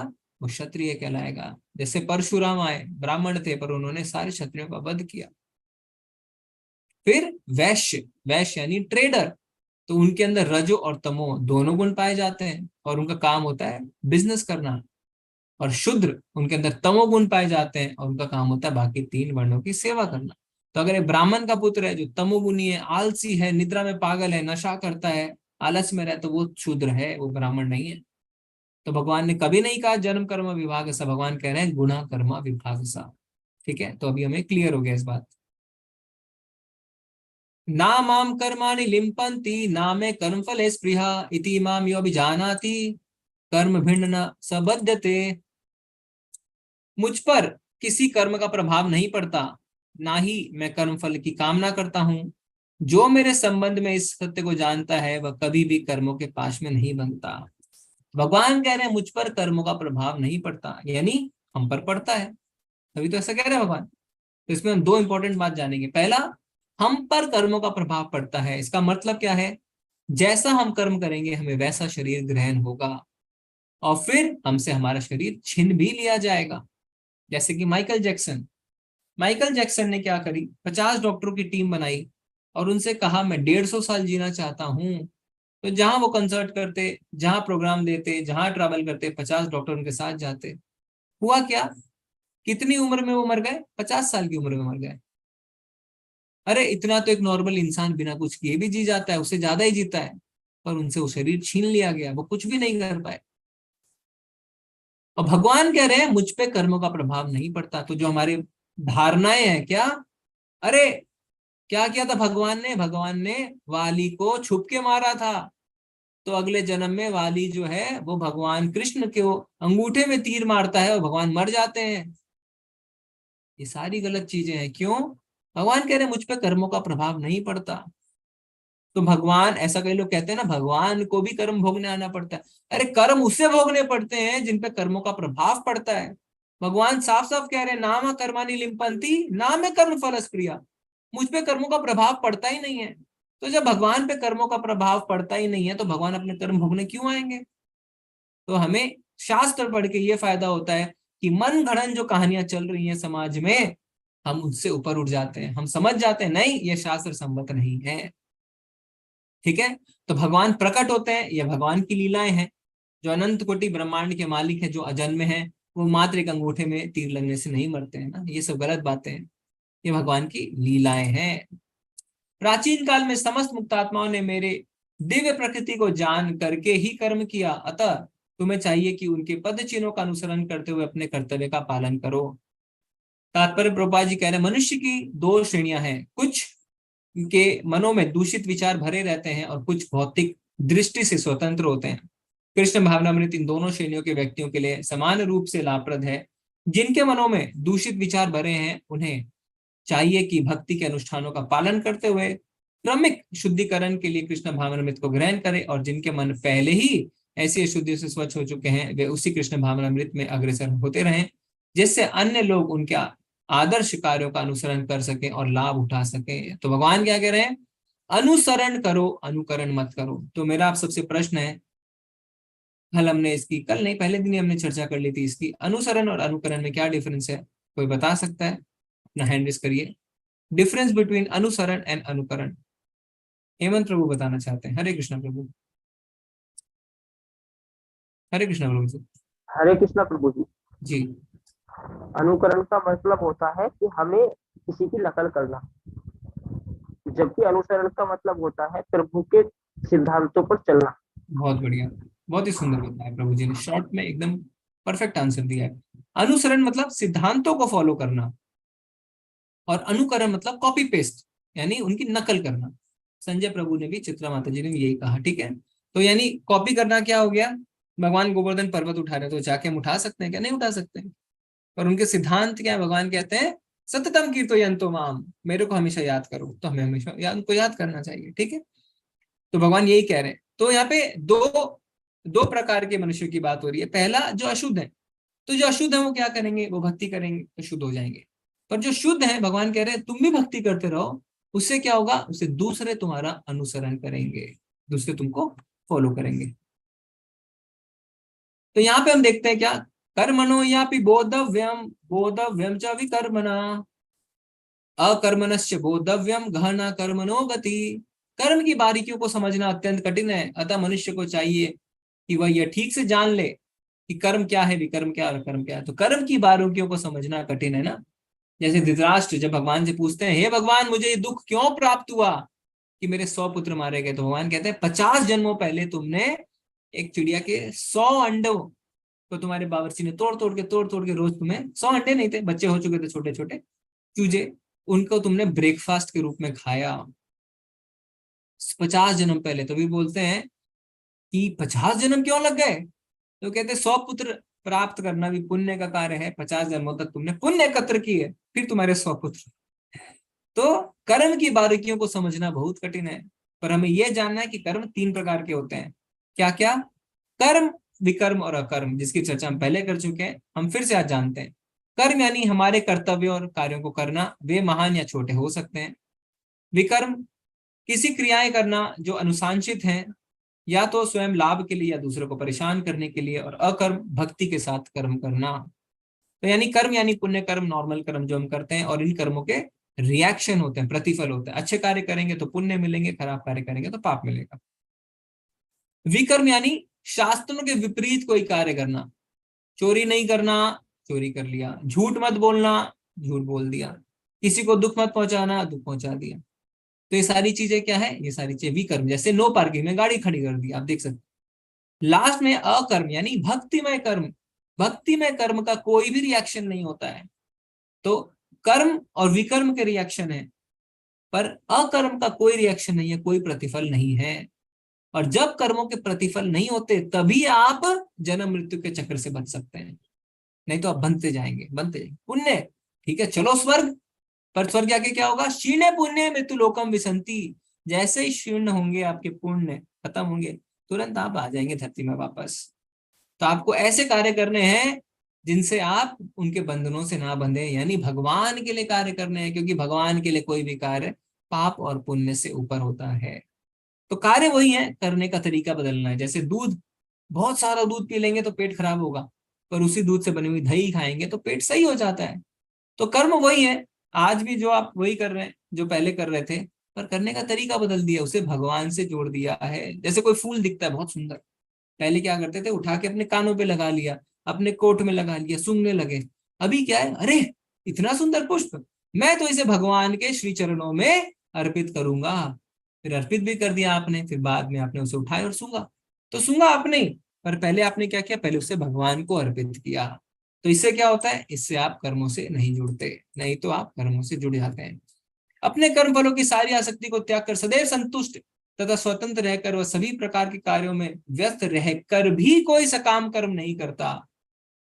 सकाम मतलब कर्म की इच्छा से, फल की इच्छा से कर्म करना। तो कई लोगों को लगता है अच्छा यानी अब मुझे खाली बैठना पड़ेगा, मैं तो आलसी हो जाऊंगा, उन्होंने कहा था कि भगवान के लिए कार्य करो। इसमें क्या लिखा हुआ है, सारे कार्य करता हुआ भी सकाम कर्म नहीं करता। तो नौकरी कर रहे हैं, बिजनेस कर रहे हैं, जो कर रहे हैं करिए, भगवान से जोड़ दीजिए। उससे क्या होगा, फल की इच्छा से आप नहीं जुड़ेंगे, और फल की इच्छा से जैसे आप नहीं जुड़ेंगे, फलों से नहीं जुड़ेंगे, तो वो सकाम कर्म जो है वो क्या बन जाएगा, निष्काम कर्म। निष्काम कर्म मतलब मेरा कर्तव्य है, मैं कर रहा हूं, पर मुझे फल से कोई आसक्ति नहीं है। जो फल की प्राप्ति होगी मैं उसे भगवान की सेवा में लगाऊंगा। भगवान की सेवा में लगाऊं मतलब क्या, मैं सारे पैसे दान दे दूं? नहीं, ऐसा नहीं कर रहे हैं। कुछ पोर्शन आप दान दे सकते हैं, कुछ को आप भगवान के भक्तों की सेवा में लगा सकते हैं, कुछ को आप अपने परिवार के ऊपर खर्च कर सकते हैं जिससे उनकी भक्ति भाव बढ़े। तो ऐसे करके क्या है, आप अपने कर्म के फलों को भगवान से जोड़ सकते हैं। कठोर व्रत अंगीकार करके कुछ लोग अपनी संपत्ति का त्याग करके, कुछ कठिन तपस्या द्वारा, कुछ अष्टांग योग पद्धति के अभ्यास द्वारा अथवा दिव्य ज्ञान में उन्नति करने के लिए वेदों के अध्ययन द्वारा प्रबुद्ध बनते हैं। हे कुरुश्रेष्ठ, जब यज्ञ के बिना मनुष्य इस लोक में या इस जीवन में ही सुखपूर्वक नहीं रह सकता, तो फिर अगले जन्म में कैसे रह सकेगा। तो यहाँ पे ध्रुव महाराज की कथा आती है। तो शास्त्रों में, श्रीमद् भागवतम में लिखा है कि ध्रुव महाराज जब बहुत ही छोटी सी उम्र थी उनकी, 4-5 साल के होंगे, तो वो अपने पिता के पास जाते हैं और पिता से कहते हैं, पिताजी मुझे आपकी गोदी में बैठना है। पर उस समय उनके पिता के गोद में उनकी सौतेली माँ का पुत्र बैठा रहता है और सौतेली माँ भी बगल में रहती है, तो वो ऐसा होने नहीं देती और पिता कुछ कह नहीं पाते। तो बड़े ही क्रोधित होते हैं और वापस आते हैं और अपनी माँ से कहते हैं, ध्रुव महाराज, माँ ऐसा ऐसा मेरे साथ हुआ, मुझे अपने पिता से भी बड़ा साम्राज्य चाहिए। तो उनकी माँ कहती है, ये तो सिर्फ भगवान द्वारा ही तुम पा सकते हो। तो बोलते भगवान कहाँ मिलेंगे? तो माँ उन्हें यही कह देती है, भगवान जंगल में मिलेंगे। पर क्योंकि ध्रुव महाराज छोटे थे, माँ की बातों में आ जाते हैं और जंगल निकल जाते हैं और जंगल में इधर उधर भटकते हैं, कहाँ मिलेंगे भगवान, कहाँ मिलेंगे भगवान, कहाँ मिलेंगे। जब उनकी इस चेष्टा को नारद मुनि देखते हैं तो गुरु रूप में आते हैं और कहते हैं, बालक तुम वापस लौट जाओ, तुम ये क्या कर रहे हो। पर उनकी दृढ़ता इतनी रहती है, वो कहते हैं, नहीं मैं तो भगवान की प्राप्ति करके रहूंगा, आप मुझे बताएं कैसे कर सकते हैं। तो नारद मुनि अंत में उन्हें बताते हैं कि तुम ध्यान करो। और मात्र 6 महीने में ध्यान करके ध्रुव महाराज इतने तपस्या करते हैं कि भगवान प्रकट होते हैं। और जब भगवान प्रकट होते हैं तो अपना शंख उनके सिर पे रखते हैं। ऐसे ध्रुव महाराज को पूर्ण ज्ञान की प्राप्ति होती है और वो क्या कहते हैं, हे भगवान, मैंने तो कांच के कुछ टुकड़ों के लिए तपस्या करी, पर मुझे तो अब साक्षात हीरा मिल गया है, मुझे अब कुछ भी नहीं चाहिए। तो फिर भगवान फिर भी क्या करते हैं, उन्हें अपने पिता से बड़ा साम्राज्य देते हैं। और यही नहीं, उनके शरीर त्यागने के बाद वो और उनकी माँ कहाँ जाते हैं, पोल स्टार जिसे हम कहते हैं, ध्रुव तारा, एक अलग लोक तक उन्हें दे देते हैं। तो इस तरीके से भगवान के भक्तों का कभी भी कोई नुकसान नहीं रहता है। ठीक है, तो अलग अलग तरीके के यज्ञ होते हैं, जैसे हमने देखा द्रव्य यज्ञ जिसमें आहुति दी जाती है, तपो यज्ञ, स्वाध्याय यज्ञ। जैसे बच्चे हैं ना, एग्जाम के समय में क्या करते हैं, खाना पीना सब छोड़ देते हैं, मेहनत करते हैं। तो अलग अलग तरीके के लोग यज्ञ और तप करते हैं। हे परंतप द्रव्य यज्ञ से ज्ञान यज्ञ श्रेष्ठ है। हे पार्थ, अंतत्व गत्वा सारे कर्मियों का अवसान दिव्य ज्ञान में होता है। ठीक है, तो यहाँ पे द्रव्य यज्ञ अगर कोई करता है, आहुति देता है, भौतिक वस्तुओं का त्याग करता है, जैसे संपत्ति का त्याग करता है, कोई तिल की आहुति देता है, तो इसे कहते हैं द्रव्य यज्ञ। पर इसके ऊपर होता है ज्ञान यज्ञ, यानी गुरु के पास जाकर ज्ञान प्राप्त करना। तो भगवान कह रहे हैं द्रव्य यज्ञ से ज्ञान यज्ञ श्रेष्ठ है। तो ज्ञान यज्ञ यानी गुरु के पास जाना और ज्ञान प्राप्त करना। तो ज्ञान प्राप्त करने का आध्यात्मिक गुरु के पास जाके ज्ञान प्राप्त करने की विधि क्या है? तद विधि प्रणिपातेन परिप्रश्नेन सेवया उपदेशयन्ति ते ज्ञानम ज्ञानिनस्तत्वदर्शिना। तुम गुरु के पास जाकर सत्य को जानने का प्रयास करो, उनसे विनीत होकर जिज्ञासा करो और उनकी सेवा करो। स्वरूप सिद्ध व्यक्ति तुम्हें ज्ञान प्रदान कर सकते हैं क्योंकि उन्होंने सत्य का दर्शन किया है। तो सत्य प्राप्त करने की विधि क्या है? गुरु की शरण में जाओ और उनसे विनीत भाव से जिज्ञासा करो। ऐसा नहीं है स्कूल कॉलेज में चले गए, लाख रुपए की फीस भर दी और चलो मुझे सिखाओ, नहीं। गुरु के पास जाके आपको विनीत भाव से जिज्ञासा करनी होती है, उनकी सेवा करनी होती है। फिर गुरु अगर तृप्त होते हैं, तुष्ट होते हैं, तब वो आपको जाके ज्ञान प्रदान करते हैं। तो आध्यात्मिक ज्ञान का प्रोसेस ऐसा नहीं है कि पैसा दिया और ज्ञान प्राप्त किया। आध्यात्मिक ज्ञान में आपको गुरु की सेवा करनी होती है, उनसे विनीत भाव से जिज्ञासा करनी होती है। चैलेंज नहीं करना है, अगर आपको पता है चलिए बताइए, ऐसा नहीं कर सकते हम। हमें उनसे क्या करना है? विनीत भाव से जिज्ञासा करनी है। और फिर क्या करते हैं गुरु? उपदेशयन्ति ते ज्ञानम, हमें ज्ञान का उपदेश देते हैं। क्यों? ज्ञानिनस्तत्वदर्शिना, क्योंकि उन्होंने खुद भी सत्य का दर्शन किया हुआ है। ठीक है, तो यहाँ पे बहुत ही अच्छी एक कहावत, एक स्टोरी आती है हमारे शास्त्रों से, जो मैं बताऊंगा। और साथ ही साथ एक बात और बतानी है आप सबको, तो आप थोड़ा रहिए। यदि तुम्हें समस्त पापियों में भी सर्वाधिक पापी समझा जाए तो भी तुम दिव्य ज्ञान रूपी नाव में स्थित होकर दुख सागर को पार करने में समर्थ होगे। जैसे प्रज्वलित अग्नि ईंधन को भस्म कर देती है, उसी तरह हे अर्जुन, ज्ञान रूपी अग्नि भौतिक कर्मों के समस्त फलों को जला डालती है। तो कई लोगों को लगता है अरे हम तो जीवन में इतने पाप कर लिए, हम कैसे जाएं भगवान की शरण में, क्या भगवान हमें स्वीकार करेंगे? तो एक अच्छी बहुत ही सुंदर यहाँ पे कथा आती है शास्त्रों से, किसके बारे में? मृगारी। तो मृगारी कौन था? मृगारी एक शिकारी था, पहले चित्र में आप देख सकते हैं। वो क्या करता था? जानवरों को अधमरा करके छोड़ देता था और उनको तड़पते हुए देखकर उन्हें बहुत खुशी होती थी। तो एक दिन नारद मुनि विचरण कर रहे थे, पूछते हैं हे मृगारी, तुम ये क्या कर रहे हो? तो कहते हैं मैं ऐसा ऐसा कर रहा हूँ। बोलते तुम्हें पता भी है तुम्हें कितना पाप लगेगा? तो बोलते पाप मुझे क्यों लगेगा, मैं तो अपने परिवार के लिए कर रहा हूँ, परिवार को पाप लगेगा। तो नारद मुनि कहते हैं ठीक है, जाओ परिवार से पूछ के आओ क्या वो तुम्हारे इस पाप में भागीदार बनने को राजी हैं। तो परिवार के पास जाते हैं, परिवार कहते हैं हम क्यों लेंगे तुम्हारे ये पाप को, तुमने किया है, तुम हो पाप के भागीदार। तो मृगारी की आंखें खुलती है, वो आके कहते हैं नारद मुनि को, हे गुरुवर, मुझे आप शिक्षा दें कि मैं करूं तो करूं क्या। सरेंडर हो जाते हैं। तो वो कहते हैं तुम भगवान के नाम का जप करो, हरे कृष्णा कृष्णा कृष्णा हरे हरे, हरे राम राम राम हरे हरे। ऐसा कह के नारद मुनि निकल जाते हैं। कुछ समय बीतता है, नारद मुनि सोचते हैं कि चलो देख के आते हैं मृगारी क्या कर रहा है। तो जब वो मृगारी के पास पहुंचते हैं तो क्या कहते हैं, अरे अरे रुकिए मुनिवर, थोड़ा संभल के आइए। तो कहते हैं क्या हुआ? बोले नीचे कुछ चींटियां हैं। तो आप दूसरे चित्र में देख सकते हैं, जो मृगारी जानवरों को अधमरा करके छोड़ता था, आज वो कुछ चींटियों के मरने को लेके भी चिंतित है। ऐसा क्यों हुआ? पूरा हृदय परिवर्तन हो गया, जितना भी पाप था सब जल के भस्म हो गया, जैसे एक अग्नि में ईंधन फ्यूल जल के भस्म हो जाता है। क्यों हुआ? क्योंकि गुरु की शरण में जाके विनीत भाव से उन्होंने जिज्ञासा करी। तद विधि प्रणिपाते न परिप्रश्नेन सेवया, हे नारद मुनि मैं क्या करूं? विनीत भाव से जिज्ञासा करी और गुरु ने उनका मार्गदर्शन किया। ठीक है, इसलिए वो इतने अच्छे भक्त बन गए।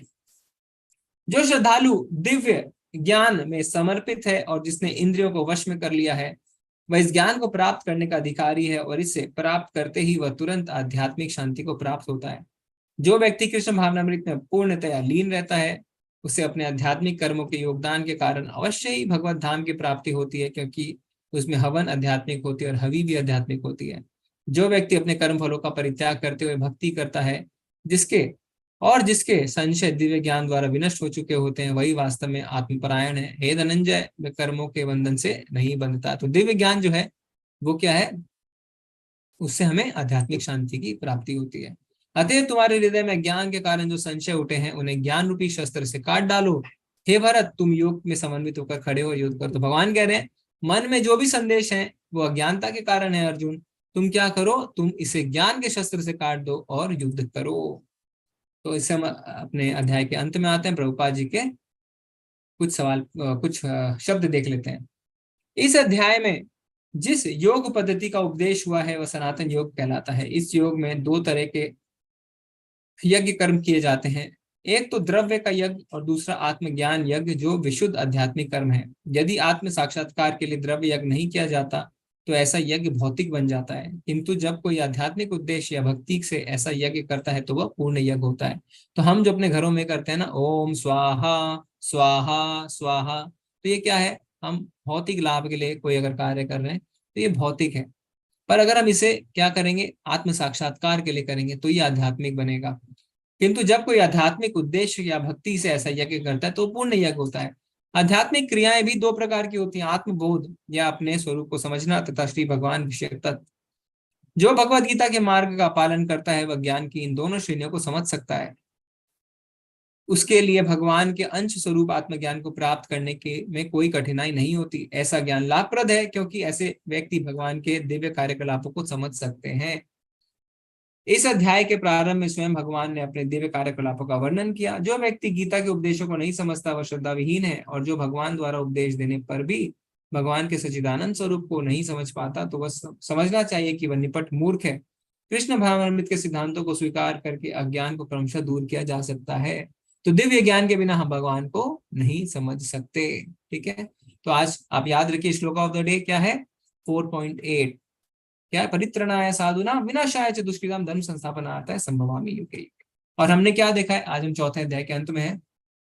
तो हमने 36 महीनों से हम इस कोर्स को कर रहे हैं प्राय प्राय। हमने ये देखा है कि जो भी डिवोटी, जो भी भक्त चौथे अध्याय के अंत तक रहते हैं, जनरली वो पूरे 18 अध्याय तक रहते हैं, है ना, क्योंकि जिनको छोड़ना होता है वो पहले 3 अध्याय में छोड़ देते हैं, पर जो चौथे अध्याय में रहते हैं वो पूरा पूरा कोर्स करके जाते हैं। तो आशा है कि आप सब भी पूरा कोर्स कर पाएंगे। हरे कृष्णा, सभी को धन्यवाद, प्रणाम, बहुत बहुत धन्यवाद अंत तक बने रहने के लिए। अगर आपके कोई प्रश्न है तो हैंड रेस करिए या आप चैट में भी लिख सकते हैं। जी प्रभु जी, हम प्रश्न ले सकते हैं। हरे कृष्णा प्रभु जी। हरे कृष्णा नवीन प्रभु जी। हरे कृष्णा प्रभु जी। मेरा प्रश्न है कि कई श्लोकों में दिव्य ज्ञान की बात आई है, तो दिव्य ज्ञान क्या है, ये कैसे? जी जी जी जी जी। तो दिव्य ज्ञान का मतलब होता है वो ज्ञान भगवान के बारे में। ठीक है, तो हम जिसे आज विद्या कहते हैं, दो चीजें होती है ना जिसे हम कहते हैं विद्या। शास्त्र कहते हैं वो अविद्या है जो हम स्कूल कॉलेज में पढ़ते हैं, और जो अध्यात्म का ज्ञान है, जो शास्त्रों का ज्ञान है, वो है विद्या। उसे ही दिव्य ज्ञान कहते हैं, यानी वो ज्ञान जिससे हम भगवान के बारे में जाने। ठीक है, थैंक यू। हरे कृष्णा। हरे कृष्णा नीता माता जी। हाँ, हरे कृष्णा प्रभु जी। हरे कृष्णा माता जी। हाँ, मुझे ये पूछना था, जैसे भगवान वर्ण कह रहे हैं कि 4 वर्ण कर्म के हिसाब से बनते हैं, लेकिन उस समय जो कर्ण था तो उसको तो वो शूद्र के यहाँ पला था तो उसको शूद्र माना गया था। उसको गुरु ने, द्रोणाचार्य ने ज्ञान भी नहीं दिया, उसको युद्ध का भी वो नहीं था, जबकि वो क्षत्रिय कर्म थे उसके। और अर्जुन को जन्म के हिसाब से क्षत्रिय माना था, तो तब तो भगवान खुद मौजूद थे, तब भी ये हुआ। तो भगवान तो सतयुग में भी मौजूद थे, तो सतयुग में क्या असुर नहीं थे? नहीं, वो तो थे। त्रेता में भी राम जी थे, तो राम जी की खुद की पत्नी अपहरण कर ली गई, तो भगवान खुद मौजूद है। इसका अर्थ ये थोड़ी है कि सब कुछ ठीक चल रहा है। भगवान तो आते हैं सब कुछ ठीक करने के लिए। तो सतयुग हो चाहे त्रेता हो चाहे द्वापर हो, ऐसी चीजें चलती रहती हैं। ठीक है, समय के साथ ये और डिटोरेट होती जाती है। जैसे कलयुग में सारे शूद्र हैं, एटलीस्ट ये है कि हाँ, द्वापर में सारे शूद्र नहीं थे, कुछ जैसा आपने कहा कुछ क्षत्रिय थे। पर अभी क्षत्रिय का अर्थ क्या होता है? जो आगे खड़ा होकर लड़े। अभी हमारे जो क्षत्रिय हैं वो कंट्रोल रूम से ऑर्डर देते हैं सैनिकों को, तुम लड़ो तुम लड़ो। तो कौन है क्षत्रिय? कोई नहीं है ना, सब तो पीछे बैठे हैं एसी रूम में बैठ के बोलते हैं तुम करो। पर क्षत्रिय वो है जो आगे खड़ा होकर लड़ता है, पीछे सैनिक, आगे सेनापति। अभी क्या है, सेनापति कहाँ है? अरे वो तो हॉलीडेज बना रहे हैं, वो एसी के रूम में बैठ के कह रहे हैं कि रेजिमेंट भेज दो, उनको लड़वा दो। तो कौन क्षत्रिय? कोई क्षत्रिय नहीं है।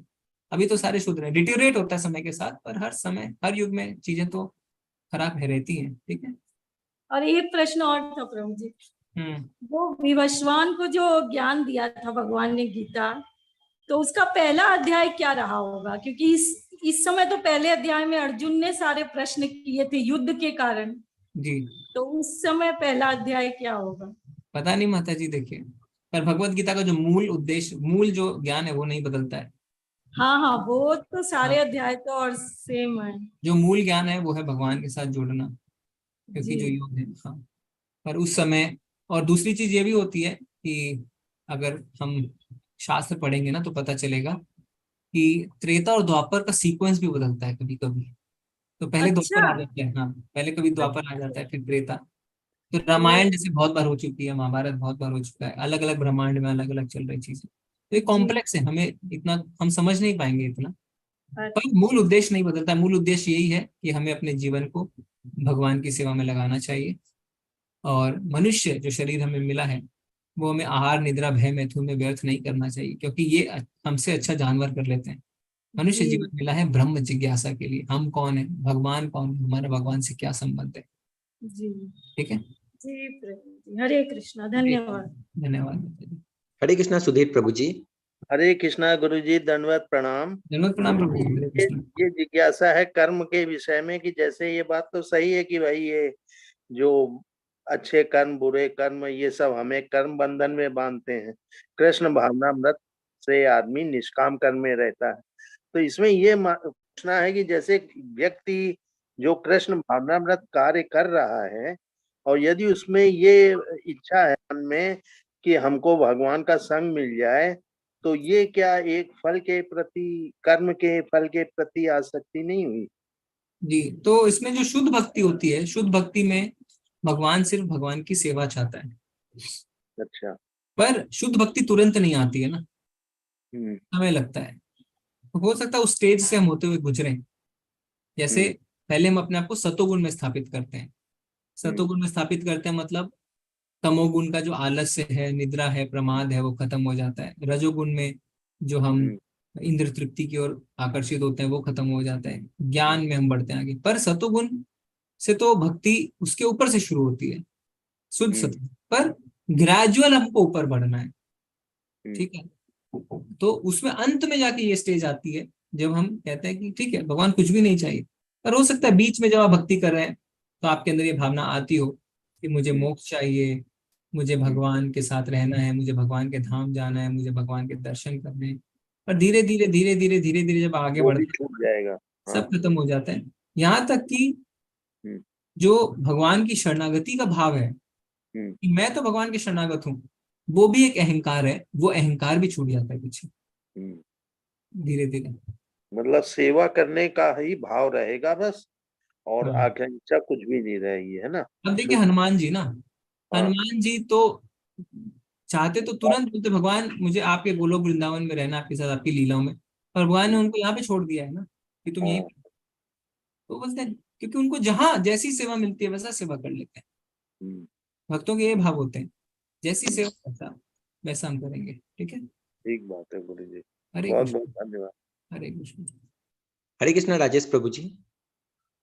हरे कृष्णा प्रभु जी। हरे कृष्ण। प्रभु जी मैं ये पूछना चाहता हूँ, अभी आप बता रहे थे कि हमें कोई पुष्प अच्छा लगता है और वो पुष्प हम उठा लेते हैं और प्रभु चरणों में मतलब हम चढ़ाते हैं, और उसके बाद अगर हम उस पुष्प को यूज करते हैं या उसकी महक ले रहे हैं, क्या वह सही है?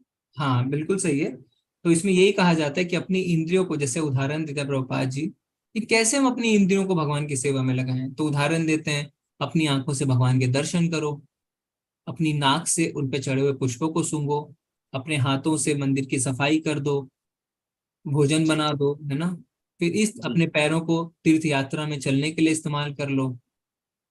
इस तरीके से प्रभुपाद जी उदाहरण देते हैं। तो आप उनको अर्पित कर सकते हैं। ऐसा नहीं कि अर्पित किया तुरंत उठा लिया, अर्पित किया है तो भगवान को थोड़ा आप रहने दीजिए, फिर शाम को जब आप फूल हटाते हैं तब उठा के वो उसका सुगंध ले सकते हैं। जी प्रभु, हरे कृष्ण प्रभु। हरे कृष्ण। हरे कृष्णा। आईफोन करके प्रभु जी माता जी आप प्लीज अनम्यूट कीजिए। हरे प्रभु जी। हरे कृष्ण। हरे कृष्ण। मेरा सवाल ये था कि अभी हमने बात की कि हमें अगर ज्ञान पाना है, अगर हम गुरु से कनेक्ट होते हैं तो वो जल्दी होगा, बट गुरु के लिए हमें सेवा करनी होगी, बड़े विनीत तरीके से पूछना होगा। तो मैं ये पूछना चाहती हूँ कि आज की कामकाजी जिंदगी में हमें ग्रस्त जीवन भी नहीं छोड़ना है, तो हम कैसे सेवा करें, कैसे शुरू करें कि हमको भी ज्ञान प्राप्त हो। जी। अब ऐसा तो है नहीं कि छोड़ के हम जा सकते हैं। नहीं नहीं, छोड़ के नहीं जाना है उनको। उनकी सेवा क्या है, वो ऐसा नहीं बोलेंगे आओ मेरे पैर दबा दो, आओ ये नहीं। उनकी सेवा क्या रहेगी, भगवान के नाम का प्रचार करो, ऐसा बोलेंगे वो आपको कि बस चलो भगवान के नाम का प्रचार करो, आपको ज्ञान हुआ, आप भी दूसरों को जोड़ो। इस तो वाणु दो सेवाएं होती है गुरु की, वपु सेवा, वाणी सेवा। वपु सेवा यानी जब आप उनके करीब हैं, है ना, उनको आपने उनके शारीरिक सेवा कर दी, कपड़े धो दिए, खाना बना दिया इत्यादि। पर सारे लोग तो करीब नहीं रह सकते हैं, तो वो वाणी सेवा करते हैं, यानी उनके इंस्ट्रक्शंस को फॉलो करते हैं। और गुरु का सबसे बड़ा इंस्ट्रक्शन होता है भगवान के नाम का प्रचार करना। ठीक है, तो गृहस्थ में रहते रहते आप अच्छी तरीके से कर सकते हैं। काफी लोग गृहस्थ हैं ना, काफी लोग गृहस्थ हैं जो कर रहे हैं, तो छोड़ने की बात हमने कभी भी नहीं करी है। हमें कुछ नहीं छोड़ना है, हमें सब कुछ जोड़ना है। तो भगवान के नाम को अपने जीवन में जोड़ लीजिए। और शुरुआत अभी हो गई है आपकी। अभी जैसा हमने बताया कि माला, तो माला जो है वो भक्ति जीवन की सबसे पहला स्टेप है। तो जो हम एक माला करने को कह रहे हैं उसको अपने जीवन में उतारिए, धीरे धीरे मालाएं बढ़ाइए। आचार्य कहते हैं 16 माला करनी है, 16 माला तक आइए। फिर उसके बाद है और भी जो हमारे कुछ नियम है, एकादशी का व्रत पालन है, सवेरे मंगल आरती है। धीरे धीरे आप जो है भक्ति में आगे बढ़ते रहेंगे उसके हिसाब से। ठीक है, ठीक है, धन्यवाद जी। हरे कृष्ण। हरे कृष्णा हेमंत प्रभु जी। हरे कृष्णा प्रभु जी। हरे कृष्ण। हाँ प्रभु जी, मुझे पूछना था, जैसे हम माला करते हैं और जप करते हैं, दोनों में क्या डिफरेंस होता है? कोई डिफरेंस नहीं है, सेम है। सेम है? हाँ, जप और माला सेम है। धन्यवाद। हरे कृष्ण। हरे कृष्णा अमित प्रभु जी। हरे कृष्णा प्रभु जी। हरे कृष्ण। प्रभु जी, मैं ये पूछना चाह रही थी कि हम मेरा क्वेश्चन प्याज लहसुन से संबंधित है। मैं ये पूछना चाह रही थी कि हम लोग इतने सालों से, जैसे मेरी पूरी फैमिली ऐसा नहीं है, हम लोग सब मतलब पूजा पाठ करते हैं, बट हम लोगों को ये नॉलेज कभी नहीं रही है कि भाई ये प्याज लहसुन नहीं खाना या भगवान को ऑफर करना नहीं, मतलब ये सब चीजें। तो हम जैसे परिवार में पूजा पाठ होती थी तो वो उसी पॉट में जैसे प्याज लहसुन बना, उनको साफ करके उसी में भगवान, मतलब कि जैसे व्रत हुए त्योहार हुए उसी में वो खाना बना, फिर वो भगवान को तब वो किया। मैं ये जानना चाहती हूँ, वो जो कर्म फल हमसे अनजाने में हुआ, उसका मतलब वो जो होता नहीं है, उसका वो जो रिजल्ट है वो हमें भोगना पड़ेगा, क्योंकि वो हमसे अनजाने में। अब हम जैसे ये इस्कॉन की फिलॉसफी जान रहे हैं या उससे जुड़े हैं, तो अब पता चल रहा कि भाई वो पॉट भी नहीं यूज करने चाहिए, ये सब तो होता नहीं, वो तो सब अनजाने में हो गया ना। ठीक है, जो हुआ वो हुआ माता जी। देखिए अभी क्या है कि आप कोई देश का कानून होता है ना, उसके लिए कहते हैं ignorance is not an excuse. अज्ञानता कोई बचने का कारण नहीं है। आप कोर्ट में जाके ये नहीं कह सकते हैं अरे जज साहब मुझे तो पता ही नहीं था। जज साहब कहेंगे कोई बात नहीं, सजा काट लो फिर पता चल जाएगा। तो ignorance is not an excuse. ठीक है, हम ये नहीं कह सकते हमें पता नहीं था तो हमें सजा नहीं मिलेगी। पर जो चीज हो गया वो तो हो गया, है ना। अभी हमें नहीं पता है तो उसके लिए चिंतित नहीं होना है। अभी जो पता चल गया उस पर ध्यान देना है। क्योंकि होता क्या है कि जैसे हमने बात कही थी कि जब हम पाप करते हैं तो उसमें एक स्टेज आती है कूटम।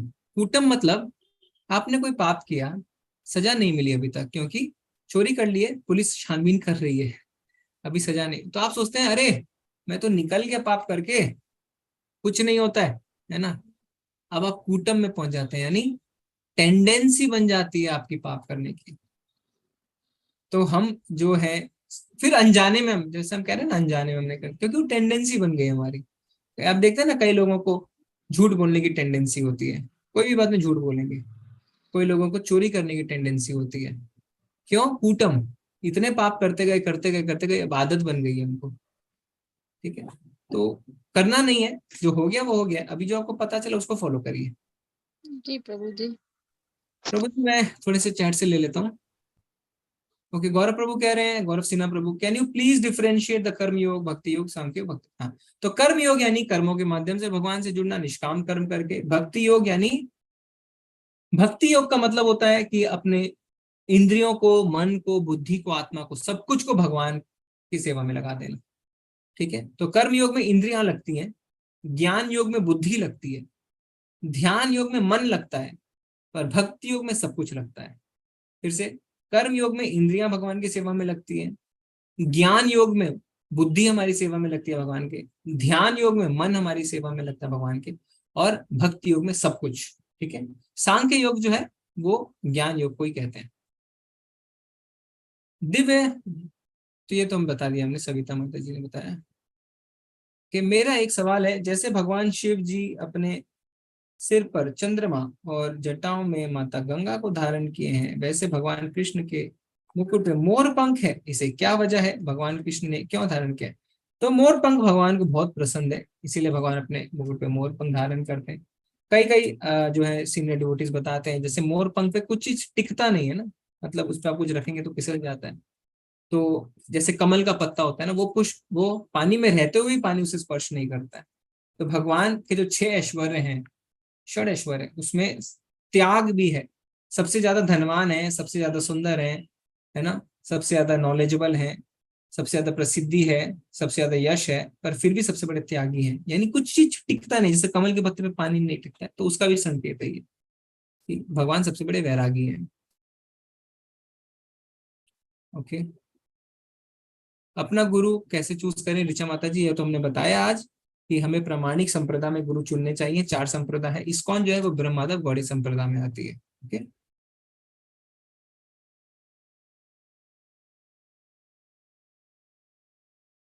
मनुष्य कर्म किसके फलीभूत होके करता है?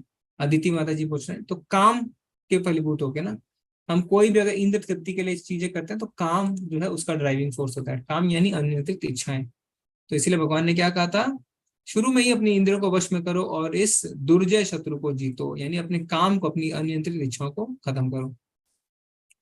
मैं कंफ्यूज हूँ, मैं जब माला करती हूँ तो भावुक हो जाती हूँ, फिर उस समय लगता है कि कृष्ण की कृपा है मुझ पर, लेकिन 2 दिन बाद पता नहीं क्या होता है, बिल्कुल ही अलग हो जाता है मन, फिर लगता है कि कृष्ण मुझसे दूरी बना रहे हैं, मैं कहाँ गलती कर रही हूँ?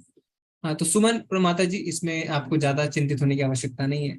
जब माला करते हैं तो हमारा जो प्राइम इंपॉर्टेंट चीज है वो है बोलना और सुनना, बोलना और सुनना। क्योंकि भक्ति, प्रभुपाद जी कहते हैं, इमोशंस कोई इमोशनल प्रोसेस नहीं है, भक्ति इज अ साइंटिफिक प्रोसेस।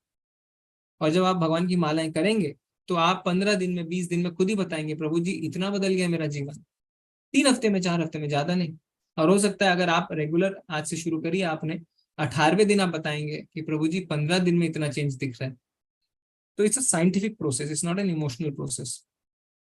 इसीलिए आप देखते हैं इस्कॉन में जितने भी प्रभु जी हैं बड़े बड़े, सारे पढ़े लिखे हैं, है ना। तो कोई ब्लाइंड फेथ नहीं है।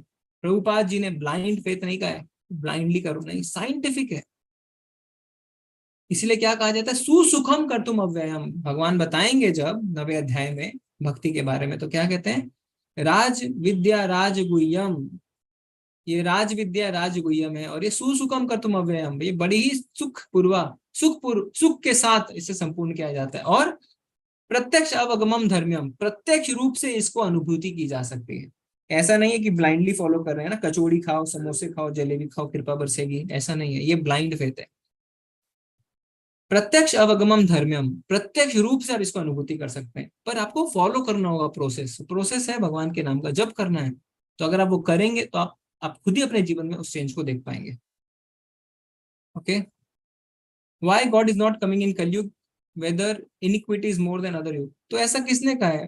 2500 साल पहले तो आए ना भगवान बुद्ध, तो भगवान ही तो थे। 500 साल पहले चैतन्य महाप्रभु तो आए, तो कौन कह रहा है कलयुग में भगवान नहीं आए?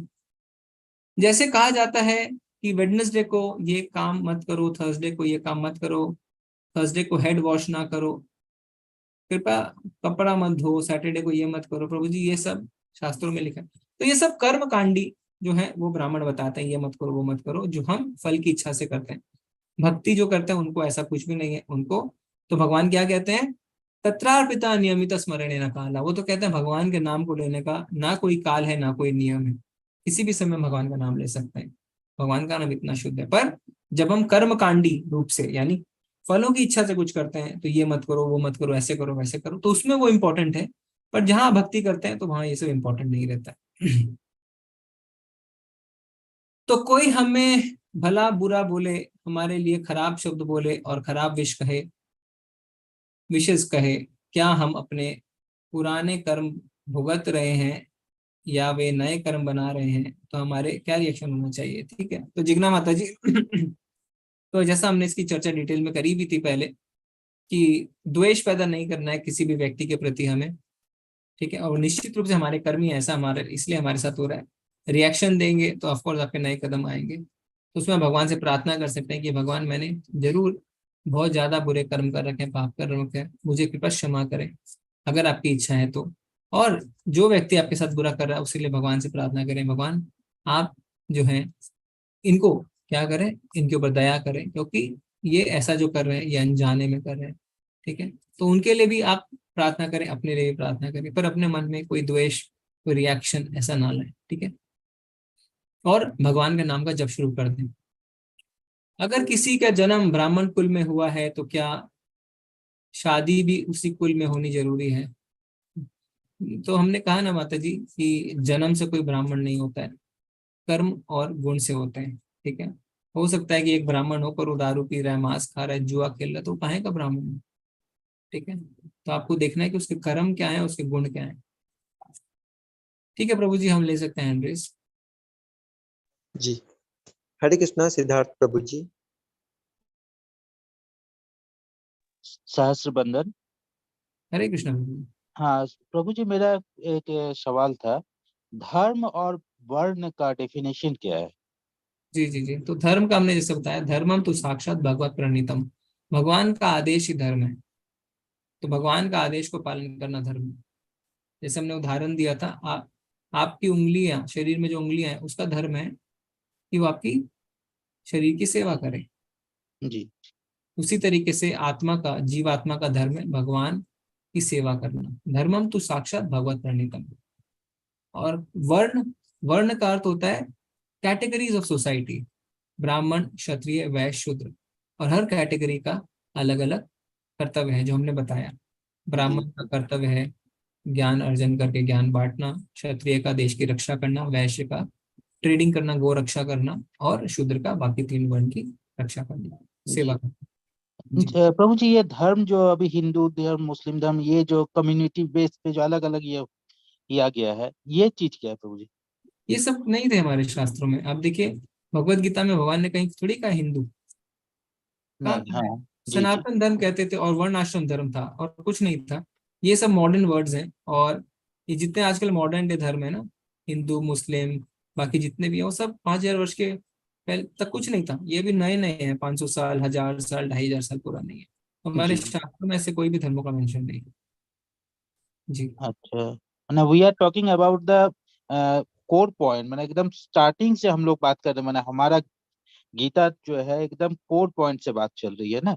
जी जी जी जी जी, धन्यवाद प्रभु जी, धन्यवाद। हरे कृष्ण। हरे कृष्णा रत्नेश प्रभु जी। हरे कृष्ण प्रभु।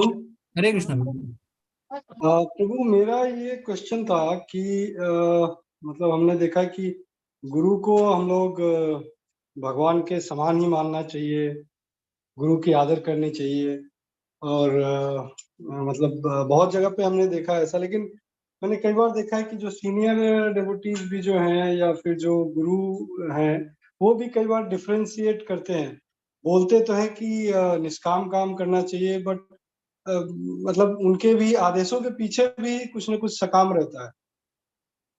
तो इसमें मतलब आदमी मतलब किस तरह से, अगर और कभी जब हमें ये पता लग जाता है तो बोल नहीं पाते हैं, लेकिन ऐसा मन में लगता है कि यार ये तो ऐसा है, तो फिर उस मतलब स्टेज में क्या करें? मतलब किस तरह अपने आप को मतलब ऐसा करें कि हम कुछ अलग ना सोचे गुरु के बारे में। मतलब उस तरह से भी तो एक तरह से गुरु अपराध होता है ना, अगर हम सोचे कि ये तो जानबूझ के ये ऐसा बोल रहे हैं, या फिर किसी एक भक्त को ज्यादा वेटेज करना, किसी को कम करना, या किसी को इग्नोर कर देना। इस तरह की बहुत सारी चीजें देखने को मिलती है मतलब डे टू डे एक्टिविटी में। तो प्रभु जी इसमें हमारे अंदर ही कमी है, क्योंकि अगर हम सोच रहे हैं हम इग्नोर हो रहे हैं, तो हमारे अंदर मान, प्रतिष्ठा, सम्मान की इच्छा है जो अभी तक गई नहीं।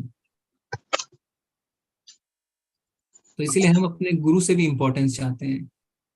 हम चाहते हैं हमारे गुरु हमें इग्नोर ना करें, क्योंकि आपके अंदर मान की इच्छा, हमारे अंदर मान की इच्छा, पर ये इच्छा हमारे अंदर नहीं होनी चाहिए। हो सकता है कि आपके गुरु आपको इसी तरीके से टेस्ट कर रहे हैं, क्योंकि करोड़ों करोड़ों जन्मों से हमारे जो कंडीशनिंग हो गई है, जो हम बद बन गए हैं, इतना मोटा परत है कि उसको तोड़ने के लिए कड़े व्यवहार और कड़े शब्दों का इस्तेमाल करते हैं गुरु।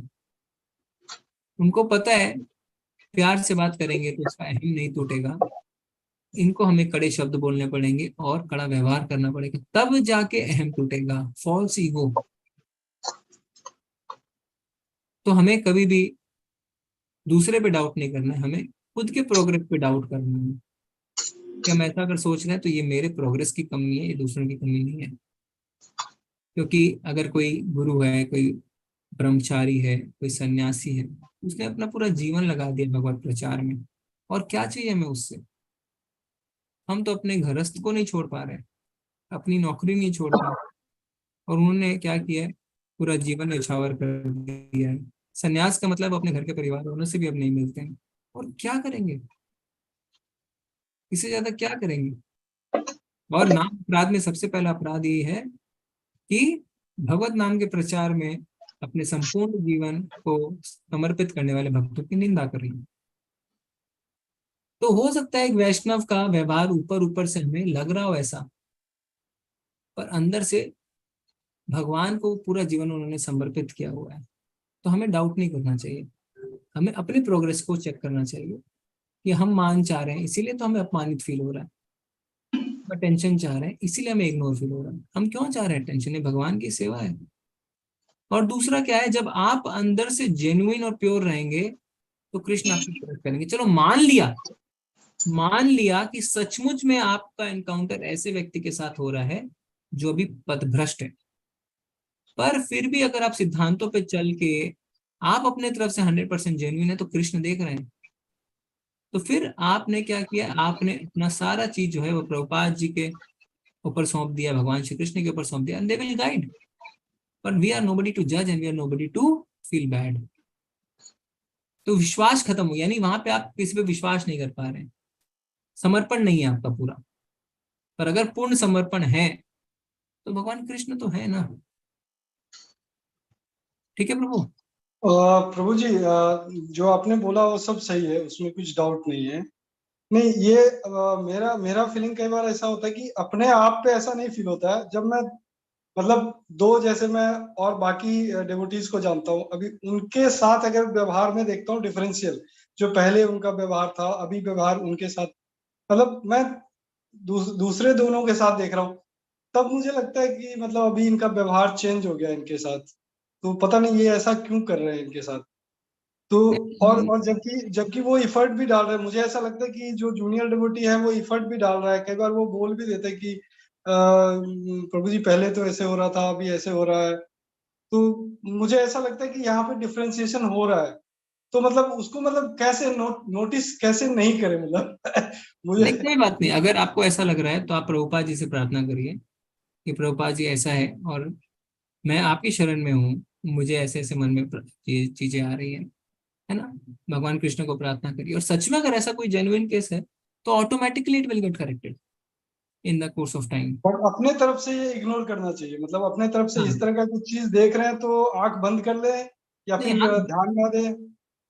तो उसमें यही है प्रभु जी, एक फाइन बैलेंस है, क्योंकि उसमें सबसे पहले खुद को हमें देखना चाहिए कि हम तो गलत नहीं हो रहे हैं, फिर हमें प्रभुपाद जी की शरण लेनी चाहिए, भगवान श्री कृष्ण की शरण लेनी चाहिए, और विश्वास होना चाहिए उस शरणागति पे, थ्योरेटिकल नहीं है। अगर आपको उस शरणागति पे विश्वास है ना तो आपको अपने आप गाइडेंस मिल जाएगी, अपने आप आपको गाइडेंस मिल जाएगी। जैसे अगर मान लीजिए कोई बच्चा है, वो आप माँ बाप कहीं बाहर जाते हैं तो रिश्तेदार के पास रहता है, ठीक है, वो पूरी तरीके से उस रिश्तेदार के साथ खुल नहीं पा रहा है, उसे लग रहा है कि मेरे साथ पार्शियलिटी हो रही है इत्यादि, तो वो क्या करता है, अपने मम्मी पापा को फोन लगाता है, आप कब आ रहे हो, अभी मम्मी पापा के शरणागत हो जाता है ना। तो इस तरीके से अगर हमें सच में कुछ जेन्युइन लग रहा है तो हमें प्रभुपाद जी के शरणागत हो जाना चाहिए, भगवान के शरणागत हो जाना चाहिए, और फिर सॉल्यूशन निकल जाएगा अपने आप। ठीक है? ठीक है प्रभु जी, हरे कृष्ण। हरे कृष्णा नंदिनी माता जी। हरे कृष्ण प्रभु जी। हरे कृष्ण प्रभु जी, मेरा क्वेश्चन ये है कि कलयुग में जीवन जीने का आधार क्या होना चाहिए? जी, कलयुग हो चाहे सतयुग हो, चाहे त्रेता हो चाहे द्वापर हो, जीवन जीने का आधार है भगवान के आगे पूर्ण समर्पण। जो भगवान 18वें अध्याय के 66वें श्लोक में कहते हैं, सर्वधर्मान परित्यज्य माम एकम शरणम व्रज अहम त्वं सर्व पापेभ्यो मोक्षयिष्यामि मा शुचः। सारे धर्मों का त्याग करो और केवल मेरी शरण में आ जाओ, मैं सारे पापों से तुम्हारा उद्धार कर दूंगा, डरो मत। क्योंकि हमें जो मनुष्य जीवन मिला है वो मिला है भगवत प्राप्ति के लिए, नहीं तो हम जानवर ही ठीक थे ना। हम क्या 4 चीज में लगे हुए हैं, जन्म हम लगे हुए हैं आहार निद्रा भय मैथुन। आहार मतलब खाना, निद्रा मतलब सोना, भय मतलब अपनी रक्षा करना, मैथुन यानी बच्चे पैदा करना। हम इस 4 चीजों में लगे हुए हैं और ये 4 चीज तो हमसे ज्यादा अच्छा जानवर करते हैं। आहार, हाथी हम जितना खाता है हम नहीं खा सकते हैं। निद्रा, भालू जितना सोता है हम नहीं सो सकते हैं। मिथुन, बंदर जितने बच्चे पैदा कर सकते हम नहीं कर सकते हैं। तो सारी चीज तो अच्छा से जानवर करे, तो हमें मनुष्य शरीर क्यों मिला है? हमें मनुष्य शरीर मिला है भगवत प्राप्ति के लिए, जिससे हम जन्म मृत्यु के चक्र से निकल सके और भगवान के धाम जा सके। तो जब जीने का जो आधार है वो है भगवान और भगवान की शरणागति। जी प्रभु जी। और प्रभु जी मेरा एक क्वेश्चन और है। एक्चुअली जब हम इस्कॉन जाते हैं तो जनरली मैंने देखा है कि जो डिवोटीज हैं कुछ वाइट वस्त्र में होते हैं, कुछ ऑरेंज में होते हैं, कुछ येलो पे होते हैं। तो क्या ऐसा क्यों? तो जो गेरुआ है वो ब्रह्मचारी हैं और अच्छा। और उसमें जो आगे एक चद्दर भी लेके रखते हैं वो सन्यासी है, जिनके पास दंड भी रहता है गेरुए में। जो येलो में है वो ब्रह्मचारी की ट्रेनिंग में है अभी, और जो व्हाइट में है या तो वो नए नए अभी ज्वाइन किए हैं और या वो ग्रस्त हैं, ऐसा। तो ये कैटेगराइजेशन है जी। ठीक है, हरे कृष्ण प्रभु जी। हरे कृष्ण। हरे कृष्णा अरविंद प्रभु जी। हरे कृष्ण प्रभु जी। हरे कृष्ण प्रभु जी, माला जैसे हम करते हैं तो महामंत्र का जो प्रोनाउंसिएशन होता है, मैं जैसे हरे कृष्णा तो बोलता हूँ लेकिन हरे राम होता है, तो रॉन्ग होता है या वो भी सही है? बोल के सुनाइए एक बार। हरे कृष्णा कृष्णा कृष्णा हरे हरे, हरे राम राम राम हरे हरे। तो ठीक है प्रभु जी, आपको कहाँ पे डाउट हो रहा है?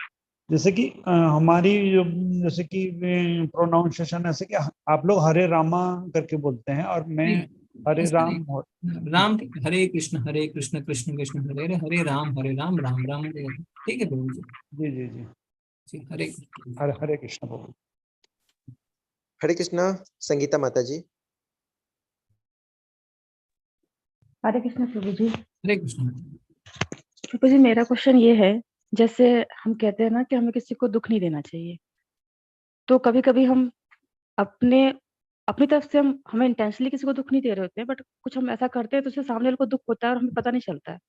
ठीक है, मतलब इंटेंशन नहीं होता सामने वाले को दुख देने का, लेकिन हमारी बात को, जो हमारा थॉट है, जो हम वो कहते हैं तो सामने वाले को बुरा लगता है या दुख होता है, तो उस कंडीशन में क्या करें? जी। तो उसके लिए भगवान से अर्जुन पूछते हैं ना, गलत कार्य हम नहीं करना चाहते हैं पर लगता है गलत कार्य हो गया, तो भगवान क्या कहते हैं? नहीं, गलत जैसे मान लीजिए सपोज हम फैमिली में हैं, ठीक है, अब फैमिली जैसे मैं सपोज हम कोई अपने लिए अच्छा करना चाहते हैं, लाइक करियर को लेके कुछ हम अपने लिए सोच रहे हैं और हमारे उस करने से सामने वाले को बुरा लग रहा है, वो चाहता है कि ना करें, तो उस कंडीशन में क्या सही है, क्या करें? जी जी जी। तो उसमें जनरली क्या होता है माता जी की, जब हम अपनी कोई इच्छा पूर्ति के लिए बहुत ज्यादा पैशनेट होते हैं, हम करते हैं, और दूसरे जब उसका विरोध करते हैं तो अनजाने में हम एग्रेसिव हो जाते हैं। हमें लगता है हम एग्रेसिव नहीं है पर हम एग्रेसिव हो जाते हैं। कि भगवान ने क्या कहा था अर्जुन को, ये काम के कारण है। काम यानी अनियंत्रित इच्छा। हमारी इच्छा है हम जॉब करें, हमें कोई रोक रहा है, कैसे रोक रहा है? पर जब आप भक्ति करने लगते हैं, जब भगवान का नाम लेने लगते हैं, तो आप क्या है, जो भगवान की भक्ति करता है वो इंटेलिजेंट हो जाता है।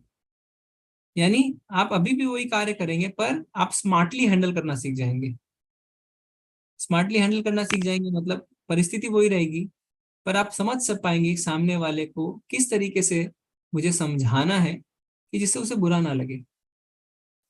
क्योंकि मान लीजिए आप भक्ति कर रहे हैं, आप नौकरी भी कर रहे हैं, आप उस नौकरी से कमाए गए पैसे को जब आप खर्च करेंगे तो आपके घर वाले देखते हैं कि ये इसे अपने इंद्र तृप्ति पे खर्च नहीं कर रहे हैं, देखो ये तो मुझे ही तीर्थ यात्रा पे लेके जा रहे हैं इस पैसे से, ये तो मंदिर में डोनेशन दे रहे हैं मंदिर निर्माण के लिए, है ना, ये तो ये कर रहे हैं। तो उनको जब धीरे धीरे चीजें समझ में आती है तो ये समझ जाते हैं, फिर वो आपका सपोर्ट करते हैं।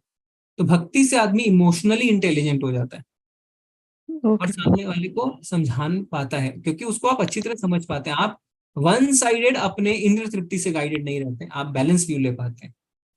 और भक्ति मतलब सबसे पहला स्टेप आपको करना है भगवान के नाम का जप, हरे कृष्णा कृष्णा कृष्णा हरे हरे, हरे राम राम राम हरे राम हरे। राम हरे। तो आपका माइंड जो है एजिटेटेड नहीं रहेगा, माइंड काम हो जाएगा, कूल डाउन हो जाएगा, और एक कूल माइंड से आप बैलेंस्ड वे में समझा सकते हैं चीजों को। जी प्रभु, धन्यवाद प्रभु जी।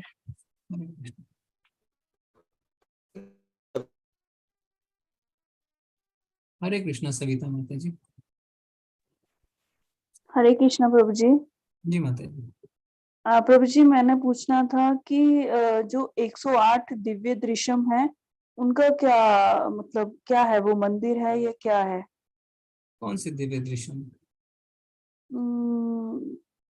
प्रभु जी, हमने कहीं से सुना था कि 108 कोई दिव्य दृश्यम के मंदिर है विष्णु भगवान की शायद। पता नहीं माता जी, मुझे नहीं ज्ञान है, मुझे नहीं पता। ठीक है, ठीक है प्रभु। हरे कृष्ण। सुधीर प्रभु हरे कृष्ण। गुरुजी, एक जिज्ञासा अभी अभी हो गई कि ये जैसे जो सन्यासी लोग होते हैं जो भिक्षा वगैरह इससे खाते हैं, अपना मतलब बिल्कुल 5 जगह भिक्षा मांगते हैं, तो ये जो अपने साथ में वो एक दंड लिए रहते हैं, लंबा सा डंडा टाइप का, उसका क्या रहस्य होता है गुरुजी? दंड से आप पहचान पाते हैं कि वो सन्यासी हैं। अच्छा। हाँ, और उन्होंने जैसे वेशभूषा से। हाँ, उन्होंने सब कुछ त्याग कर दिया है। तो हाँ, त्रिदंडी और कहते हैं। हाथ में भी एक भिक्षा पात्र टाइप का, अजीब टाइप का वो काला काला रहता है जिसमें वो भिक्षा लेते हैं। नहीं, इस्कॉन में तो सन्यासी जो है वो खाली दंड रखते हैं, ऐसा कोई भिक्षा पात्र नहीं रखते हैं हाथ में, क्योंकि अच्छा। इस्कॉन में सन्यासी जो है वो टेम्पल के अध्यक्ष रहते हैं और टेम्पल देखते हैं, जी, भगवान की सेवा में लगे रहते हैं। जी, वो एक सिम्टम मतलब उनका समझ लें, वो जो डंडा रखते हैं। हाँ, दंडा का मतलब है कि उन्होंने सब कुछ त्याग दिया है। अच्छा। हाँ हाँ, और अब ये भिक्षु है। हाँ, जी, ठीक है गुरुजी, धन्यवाद। हरे कृष्णा। धन्यवाद प्रभु जी। मैं थोड़े से चैट से ले लेता हूँ, लास्ट में कुछ बचे हुए हैं। क्या मैं उस माला पर हरे कृष्ण कृष्ण कृष्ण हरे हरे, हरे राम राम राम हरे हरे मंत्र जाप कर सकता हूँ जो मुझे गुरु दीक्षा लेते वक्त मिला था, या इस मंत्र के लिए नए माला लेना है? अगर उसी माला पर करना है तो क्या? तो अगर आपने ऑलरेडी दीक्षा ले रखी है और आपको आपके गुरु ने वो माला दी है, उस पर कोई आप मंत्र कर रहे हैं, तो वैसे तो हरे कृष्ण महामंत्र सबसे ज्यादा पवित्र है ना, आप उसको कर सकते हैं उस पे भी, और ऐसी कोई बात नहीं है। पर अगर हो सकता है ना आपके जो दूसरे गुरु हैं उनको कुछ आपत्ति हो, तो आप दूसरा माला ले सकते हैं। वैसे हरे कृष्ण महामंत्र से प्योर कोई मंत्र नहीं है, तो उसको आप किसी भी माला पे कर सकते हैं। ओके। क्या भगवान की छुआछूत मानते हैं? ब्राह्मणों को कहना है छोटी जाति के लोग भगवान को छू नहीं सकते, हर मंत्र का उच्चारण नहीं कर सकते। नहीं, ऐसा कुछ नहीं है, गुणा कर्मा विभाग ऐसा। और जगन्नाथपुरी में अगर आप देखेंगे तो जिन 14 दिनों में जो भगवान बीमार रहते हैं ना, जब भगवान को बुखार होता है, तो ब्राह्मण पूजा नहीं करते हैं। जो जाति पूजा करती है वो एक्चुअल में शेड्यूल्ड ट्राइब है, और उनको भगवान घर वाला कहा जाता है कि वो भगवान के घर वाले हैं, वो जाते हैं अंदर। जैसे आप साल भर कहीं भी रह लें, पर जब आप बीमार होते हैं तो अपने घर आते हैं ना, माँ बाप देखते हैं आपको, बाकी सब बोलते हैं जाओ जाओ अपने घर, बीमार है बहुत सेवा मांग रहा है। तो जब आप बीमार पड़ते हैं जगन्नाथ जी, तो घर वाले उनको देखते हैं। अब वो शेड्यूल्ड ट्राइब जिसको कहते हैं ना, वैसे है। ठीक है। क्या प्रेगनेंसी के टाइम में भगवत गीता का पाठ कर सकते हैं? बिल्कुल कर सकते हैं जी, बहुत अच्छी बात है बच्चे के लिए भी। और प्रेगनेंसी का टाइम में पूजा पाठ कर सकते हैं? जी हाँ, कर सकते हैं। और कहते हैं पीरियड्स के टाइम में पूजा पाठ करना चाहिए या नहीं? भगवान की माला आप कर सकते हैं, अगर माताओं का जो रहता है उसमें भी आप माला कर सकते हैं, माला से कोई दिक्कत वाली बात नहीं है। ठीक है, क्योंकि तत्रार्पिता नियमित स्मरणे न काला, भगवान के नाम को जप करने का कोई भी नियम और कोई भी काल नहीं है, ये चैतन्य महाप्रभु ने खुद कहा है। मैं जॉब करता हूँ, मेरी वाइफ भी जॉब करती है, लेकिन वो सारे पैसे अपने मायके में देती है और अपनी माँ और बड़ी बहन और उनके बच्चों के लिए, और वहीं रहती है ना, मेरे साथ ड्यूटी करना चाहती है। शादी के 2 साल हो गए, मुझसे लड़ती रहती है, मुझे क्या करना चाहिए? हाथ भी उठाया है मुझ पर, बहुत मेंटल टॉर्चर हो गई है गुरुजी। जी प्रभु जी, तो मतलब आजकल बहुत बढ़ गया है ये सब हमारे समाज में। तो इसमें आप भगवान की माला कर रहे हैं, नहीं कर रहे हैं तो शुरुआत करिए, क्योंकि भगवान की जब माला करेंगे तो नाम से आपको मानसिक शक्ति मिलेगी। और जब चीजें बहुत ज्यादा बढ़ रही हैं, कर रही हैं, तो हो सकता है आपको कुछ निर्णय लेने पड़े, है ना। और पहले उनको उसको कोशिश करिए कि पारिवारिक स्तर पे लें, पारिवारिक स्तर पे नहीं होता है तो फिर कानूनी स्तर पे भी ले सकते हैं, ठीक है। और ओवर एंडीवर नहीं करना है कोई चीज को लेके, मतलब भौतिक चीज को प्राप्ति करने के लिए एफर्ट डालने हैं पर ओवर एफर्ट्स नहीं डालने हैं। और भगवान की जब आप मालाएं करेंगे, भगवान की शरण लेंगे, तो चीजें ऐसे भी धीरे धीरे आप देखेंगे कि आपको गाइडेंस मिलने लगी है। कभी कभी हमारे कर्म रहते हैं तो हम क्या क्या कर्म हमने किए हुए हम नहीं जानते हैं प्रभु जी, है ना, तो उनके हमें भोगने तो पड़ते हैं, ठीक है। पर इस चीज की जो समझ है कि हाँ ये हमारे कर्म है, हम भोग रहे हैं, हमें इनसे डिप्रेस्ड नहीं होना है, ये भक्ति से मिलती है, भक्ति से वो स्ट्रेंथ मिलती है। इसीलिए भगवत गीता में भगवान कभी ये नहीं कहते दुख नहीं आएगा, भगवान कहते हैं सुख और दुख में संभाव रखना सीखो। ऐसा नहीं कहते हैं कि दुख नहीं आएगा, कभी नहीं कहा उन्होंने दुख नहीं आएगा, दुख आएगा कि है दुखालय हम, पर सुख और दुख में संभाव रखना सीख जाते हैं, ठीक है। तो भगवान की मालाएं करिए, आपको गाइडेंस मिलेगी। और अपने आप को डिटैच करिए सिचुएशन से, ज्यादा सिचुएशन से आसक्त मत होइए, ओके। क्या तुलसी की माला पर जप करने के नियम होते हैं? तुलसी की माला में जब हम तब करते हैं प्रभु जी जब हम शुद्धता को मेंटेन कर पाए, है ना, क्योंकि तुलसी महारानी को हमें शुद्धता के साथ छूना चाहिए, शुद्धता के साथ रखना चाहिए। और जो है हम थोड़े दृढ़ हो जाएं, कभी कर रहे हैं कभी नहीं कर रहे हैं ऐसा नहीं, दृढ़ हो जाए तब आप तुलसी माला का इस्तेमाल करिए। मेरे पास माला नहीं है, मैं न्यू हूँ, मुझे माला कैसे मिलेगी? सतीश प्रभु जी हम डाल देंगे लिंक माला खरीदने की, आप उस लिंक से माला मंगा सकते हैं, नहीं तो नीचे कोई भी मंदिर में चले जाएं, मालाएं मिलती हैं जनरली मंदिरों में, वहां से भी खरीद सकते हैं, ठीक है। सुमित प्रभु आप खरीदने की लिंक डाल दीजिएगा जी। हाँ प्रभु जी हैंड रेज दे सकते हैं। हरे कृष्णा मोहन प्रभु जी।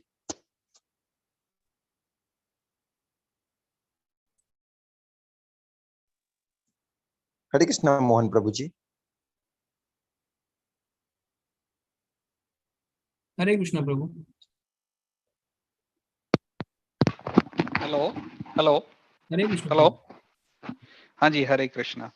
मेरा एक सवाल है कि जो भगवान का नाम कहा जाता है कि उसका उच्चारण जैसे हम जो मुख से उच्चारण करते हैं, तो वो मुख से उच्चारण तो आप ज्यादा देर नहीं कर सकते, मतलब आप सो गए तो फिर वो उच्चारण आपका बंद हो जाएगा। कहते हैं कि उच्चारण जो नाम है, नाम आपके साथ हमेशा चल रहा है, आपको उस पर फोकस करना, और 24 घंटे हो रहा है। तो अगर हम मुख से नाम का उच्चारण कर रहे हैं, जो भी है, जो भी नाम हम जिसका भी उच्चारण कर रहे हैं, वो तो सोने के पश्चात नहीं होगा।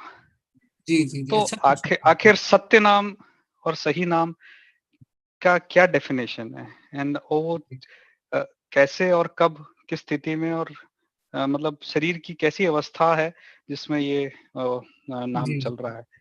जी प्रभु जी क्या है ना कि हम जिस लेवल पे हैं सारे लोग, अगर हम मुख से उच्चारण नहीं करेंगे तो मन से उच्चारण करेंगे, दो ही तो तरीके हैं, तीसरा कोई तरीका है तो आप बताइएगा, ठीक है। आप अनम्यूट रहिए, ठीक है।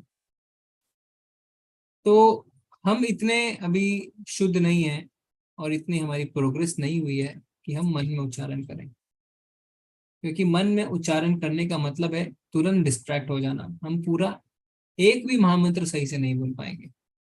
आप देखेंगे मुख से जब आप कर रहे हैं तभी भी डिस्ट्रैक्टेड हैं, रियल में अगर आप देखेंगे तो आप सोचेंगे शायद 16 माला में मैंने एक भी माला पूरी तरीके से ध्यान देके नहीं सुनी। तो मुख से करना आवश्यक है, क्योंकि जब आप मुख से करेंगे तो आप सुनेंगे भी, और भगवान हमारे हृदय में कानों के माध्यम से आते हैं। तो भक्ति में जब हम आगे बढ़ते हैं तो उसकी विधि है श्रवणम कीर्तनम स्मरणम। सबसे पहले है श्रवणम, नवदा भक्ति जिसे कहते हैं, श्रवणम कीर्तनम स्मरणम, पाद सेवनम, अर्चनम, वंदनम, दास्यम, साख्यम, आत्मनिवेदनम। ये 9 प्रोसेस है। पहला है श्रवणम, सुनना, भगवान आगे कहेंगे अर्जुन को, तच्छृणु, सुनो, कपिल मुनि ने अपनी माता देवभूति को सुनाया था, क्योंकि वो पढ़ नहीं सकती थी, लिख नहीं सकती थी। सुनना बहुत आवश्यक है, बहुत ज्यादा। तो जब हम बोल के करते हैं तो हमारा मुख, हमारा कान, हमारी हाथ माला चल रही है, सारी इंद्रियां भगवान की सेवा में लगती है। अब बात आ रही है कि सोते समय, तो आप देखेंगे जब आप 16 माला करने लगे हैं तो वास्तव में जब हम सोते हैं तो बीच बीच में हमें थोड़ी सी चेतना आती है ना, आप देखेंगे आप माला, आप क्या कर रहे हैं, आप भगवान के नाम का जप ही कर रहे हैं। ये होता है, ये काफी भक्त बताते हैं। तो आप थोड़े दिनों बाद कहेंगे, अरे मैं तो नींद में थोड़ा सा उठा तो भी मैं जप ही कर रहा था, हरे कृष्ण कृष्ण कृष्ण हरे हरे, हरे राम राम राम। कई भक्त आपस में सोते हैं तो कहते हैं, अरे आप रात में तो भगवान के नाम का जप ही कर रहे थे सोते सोते। तो ऐसा हो जाता है, होने लगता है जब आप 16 माला करने लगते हैं। ठीक है। और दूसरा प्रश्न था कि सत्य नाम क्या है। तो सत्य नाम यही है जो ब्रह्मा जी कह रहे हैं, इति षोडशक नाम नाम कली कलमशनाशनम नता परतरोपाया सर्ववेदेषु दृश्यते। मैंने सारे वेद छान मारे, कलयुग के कलमश को नाश करने का मुझे कोई उपाय नहीं मिला। द ओनली उपाय इज इति षोडशक नाम नाम, ये 16 शब्दों का नाम, हरे कृष्णा कृष्णा कृष्णा हरे हरे, हरे राम राम राम हरे। ठीक है प्रभु जी। जी ठीक है। मतलब एक इसका थॉट या ऑब्जर्वेशन ये भी था कि कहा जाता है कि उस नाम को मुख से उच्चारण नहीं किया जाता। मैं आपने जो बताया उससे मैं संतुष्ट हूँ, लेकिन एक थॉट ये भी है कि जो नाम है उसको एक तरीका हो सकता है, और जो पुरानी बातें आपने बताई वो भी सही हैं, लेकिन कहा जाता है कि नाम इतना पवित्र है कि मुख से उच्चारण आप एक तरीका हो सकता है, और अलग अलग जैसे ओम का भी उच्चारण करते हैं तो वो भी हम मुख से ही करते हैं। बट कौन कहता है? नाम की पवित्रता इतनी है कि कौन कहता है? मैंने पढ़ा कई जगह पे, तो इसलिए गलत है पूछ रहा प्रभु हूँ। जी, क्योंकि ये भगवत गीता में ही भगवान कह रहे हैं ना, हम तो नहीं कह रहे। ऋषि के ना, ऋषिकेश से बनो, भक्ति रक्तामृत सिंधु में रूप गोस्वामी कहते हैं, अपने इंद्रियों से इंद्रियों के स्वामी की सेवा करो। तो जो मुख, हमारी जीवा, जो हमारी इंद्रिय, कैसे करें उसकी सेवा? भगवान के बोल के करेंगे ना। और अगर कोई बोलेगा नहीं तो दूसरा कोई सुनेगा कैसे? अगर मैं बोलूंगा नहीं, क्योंकि मैं मुख से भगवान का नाम नहीं ले सकता, तो आप भगवत गीता सुनेंगे कैसे? और भगवत गीता बिना भगवान का नाम लिए तो मैं नहीं बोल सकता हूँ ना। तो सही है। हम दवाई लेते लेते ठीक होते हैं, तो हम भगवान का नाम लेते लेते अपनी इंद्रियों को शुद्ध करते हैं। ये बात सच है, हमारी इंद्रियां दूषित हैं, बद्ध हैं, इसीलिए हम यहाँ पे। और उसको शुद्ध करेंगे कैसे? कृत्रिम तरीकों से उसको ताला लगा के रख देंगे, वैसे शुद्ध नहीं होगी। बच्चे को चुपचाप नहीं बैठा सकते हैं, उनको शुद्धि के कार्य में लगाना पड़ेगा। और मुख की शुद्धि होती है उच्चारण से, भगवान के उच्चारण से। इसीलिए शब्द जो है वो इंद्र विषय है ना। ठीक है प्रभु जी। जी जी, धन्यवाद। हरे कृष्ण। हरे कृष्ण। हरे कृष्णा अक्षय प्रभु जी। हरे कृष्ण जी। हरे कृष्ण प्रभु।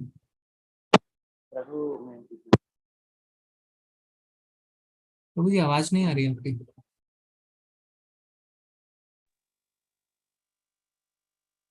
प्रभु जी आवाज नहीं आ रही है। नहीं आ रही। हेलो। हाँ प्रभु जी अभी बोलिए। प्रभु जी मैं पूछना चाह रहा था कि ना अपनी इंद्रियों को कैसे कंट्रोल किया जाए और साथ में अपने माइंड को कैसे कंट्रोल किया जाए। मेरा माइंड तो इतना भागता रहता है ना, क्योंकि यार मैं एक्चुअली एंग्जाइटी की मेडिसिन भी खाता हूँ। यही चाहता हूँ कि जल्दी से इंद्रियां भी कंट्रोल हो जाए और माइंड भी थोड़ा सा कंट्रोल में रहे। कि मैं कुछ कभी भी ध्यान लगाता हूँ ना तो क्या माइंड इधर उधर भागता रहता है। मैंने इसके लिए अभी शैलेंद्र भारती जी की अपना भगवत गीता पढ़ता हूँ, सुनता हूँ उनकी मैं यूट्यूब पे। तो आपका मुझे पता लगा, आपका भी सुनना स्टार्ट करा मैंने अभी। तो बस मैं ये चाहता हूँ कि थोड़ा सा ये कंट्रोल हो जाए, क्योंकि उसमें ये बताया गया है कि अगर हम कृष्ण जी को मानते हैं, ऐसा है कि कृष्ण जी को मानिए ठीक है, लेकिन उन्होंने ये बोला कि मुझे अगर मानते हो उससे पहले आप मेरे अगर कहे हुए रास्ते पे चलेंगे ना, तो वो चीज मुझे मानने से बेटर वो चीज है कि आप मेरे कहे हुए रास्ते पे चलिए, कि अपने धर्म के रास्ते पे चलिए। अगर आप धर्म के रास्ते पे चलेंगे तो आपने मुझे पा लिया। तो क्या है कि जो मन आप बता रहे हैं कि आपका मन चंचल है, इसमें आपका ही नहीं सबका मन चंचल है। अर्जुन क्या कहते हैं जब भगवान उन्हें कहते हैं ध्यान योग के बारे में, 6ठे अध्याय में पढ़ेंगे, तो अर्जुन सरेंडर कर देते हैं, बोलते हैं मेरे से ध्यान नहीं होगा। क्यों? चंचलम ही मनः कृष्ण प्रमाथि बलवदृढ़म तस्यहम निग्रहम मन्ये वायुरेव स दुष्कुरम। बोलते हैं भगवान मन इतना चंचल है, उच्छृंखल है, हठीला है कि मैं वायु को तो वश में कर सकता हूँ पर मन को वश में नहीं कर सकता। ये कौन कह रहे हैं? ये अर्जुन कह रहे हैं। अर्जुन कौन है? कोई सामान्य पुरुष नहीं है, है ना? तो जब अर्जुन कह रहे हैं मैं मन को वश में नहीं कर सकता, तो हम कहाँ की चीज है? पर भगवान क्या कहते हैं? असंशय महाबाहो, असंशय महाबाहो। बिल्कुल सही कह रहे हो अर्जुन तुम, मैं तुम्हारी बात से सहमत हूँ। असंशय, कोई संशय नहीं है। मनो दुर्निग्रहम चलम, मन को वश में करना दिक्कत है। और सॉल्यूशन क्या है? अभ्यासेन तु कौन्तेय वैराग्येन च गृह्यते। अभ्यास करो और वैराग्य, प्रैक्टिस प्रैक्टिस प्रैक्टिस प्रैक्टिस। तो हम कहते हैं हम प्रैक्टिस करें, प्रैक्टिस। अरे भगवान कह रहे हैं प्रैक्टिस करो भैया। अभ्यास इंतु कौन्तेय वैराग्येन, वैराग्य डिटैचमेंट। तो डिटैचमेंट से और प्रैक्टिस से मन वश में आएगा। डिटैचमेंट कैसे लाएं? तो डिटैचमेंट का अर्थ ये नहीं है कि हम सारी चीजों से अपनी इंद्रियों को सकड़ ले। जैसे कछुआ है ना, अपनी इंद्रियों को सकड़ लेता अपने शरीर में। हम कब तक करेंगे वैसा? मुश्किल है। तो आसक्ति यानी अटैचमेंट रखें, पर भौतिक चीजों से नहीं रखें, भगवान से अटैचमेंट रखें। तो इंद्रियों को खींचना नहीं है चीजों से, इंद्रियों को वैसे ही रहना है, पर भौतिक चीजों से हटा के भगवान में लगा देना है। तो जब हम भगवान में अपनी इंद्रियों को लगाएंगे तो क्या होगा? तो दूसरे अध्याय के 59वें श्लोक में भगवान कहते हैं कि जब उच्च रस का आस्वादन होता है तो निम्न रस हम अपने आप भूल जाते हैं। तो जब भगवान की सेवा में हमारी इंद्रियां रहेंगी तो जो आनंद की प्राप्ति होगी, तो जो भौतिक जीवन के सुख हैं, घर, गाड़ी, बंगला, सुंदर बीवी, पैसा, मकान, ये सब तुच्छ लगने लगेंगे। तो इसमें प्रभुपाद जी अपने तात्पर्य में बताते हैं कि एक आचार्य कहते हैं कि जब से मुझे भगवान के रस का आस्वादन हुआ है तो यौन सुख, जो आज भौतिक जीवन का सबसे बड़ा सुख है, उस पर भी मैं थू थू करता हूँ। ठीक है? तो उसके लिए सबसे पहले क्या करना है? आपको भगवान के नाम का जप करना है। हरे कृष्णा कृष्णा कृष्णा हरे हरे, हरे राम राम राम हरे हरे। जब आप ऐसा करेंगे तो धीरे धीरे भगवान की सेवा में अपने आप को आगे बढ़ाएंगे। ठीक है? इन्होंने ये भी बोला था ना कि ऐसे मान लो गीता में कि आप अपना कर्म कीजिए। दो योग होते हैं ना, एक कर्म योग होता है, एक सांख्य योग होता है। तो उन्होंने बताया कि मतलब कि आप कर्म योग जो कर रहे हैं अपना, जैसे मान लो आप वैराग्य अवस्था में नहीं है, आप अब वैसे है, तो अपना कर्म करेंगे ना, उसमें भी आपने हमें पाल लिया। नहीं तो अपना कर्म करेंगे, ऐसा नहीं कि जो हम कर रहे हैं, जैसा मैंने बार बार बताया, अपने कर्म को करना है पर उसके फलों से आसक्त नहीं होके उसे निष्काम भाव से करना है। बिल्कुल। बिना फल की इच्छा से। अब बिना फल की इच्छा कैसे? जब हम ये सोचें कि उससे जो फल प्राप्त होगा उसको हम भगवान की सेवा में लगाएंगे। तो ये अपना इंद्रियों को कंट्रोल कैसे किया जाएगा? मतलब वही तो हमने बताया अभी। इंद्रियों को तो अभी तो हमने क्या बताया आपको? यही तो बताया कि भगवान का नाम लीजिए, आपकी इंद्रिया, मन सब कुछ कंट्रोल में आ जाएगा। ठीक है? हाँ जी, हाँ जी। हरे ठीक है। हरे कृष्ण, हरे कृष्ण। ओके। हरे कृष्णा नंदिनी माता जी। हरे कृष्णा प्रभु जी।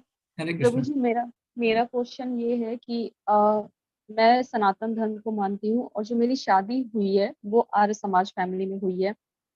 तो मैं क्या कृष्ण भगवान की, मतलब मेरा जो रूम है, मैं उधर पर अपना कृष्ण भगवान की मूर्ति रख कर पूजा कर सकती हूँ? ऑल्दो पूजा करते हैं, बट केवल मेरे ससुर हैं जो भगवान को थोड़ा मानते हैं।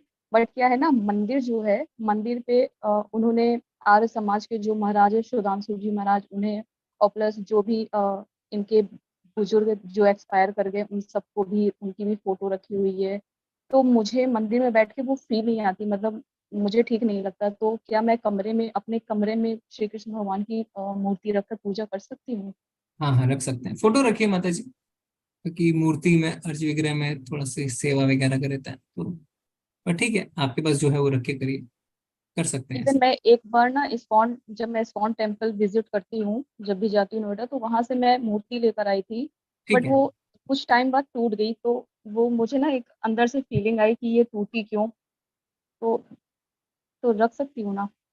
बस। कोई बात नहीं माता जी, एक दूसरी आप एक फोटो ले आइए सुंदर सी, जो इस्कॉन में जाते हैं वहाँ के अर्च विग्रह की बहुत अच्छी अच्छी फोटोज होती है। फोटोज ले आइए, अपने कमरे में रखिए, और करिए मालाएं, ठीक है जी। हरे कृष्ण प्रभु जी। हरे कृष्ण।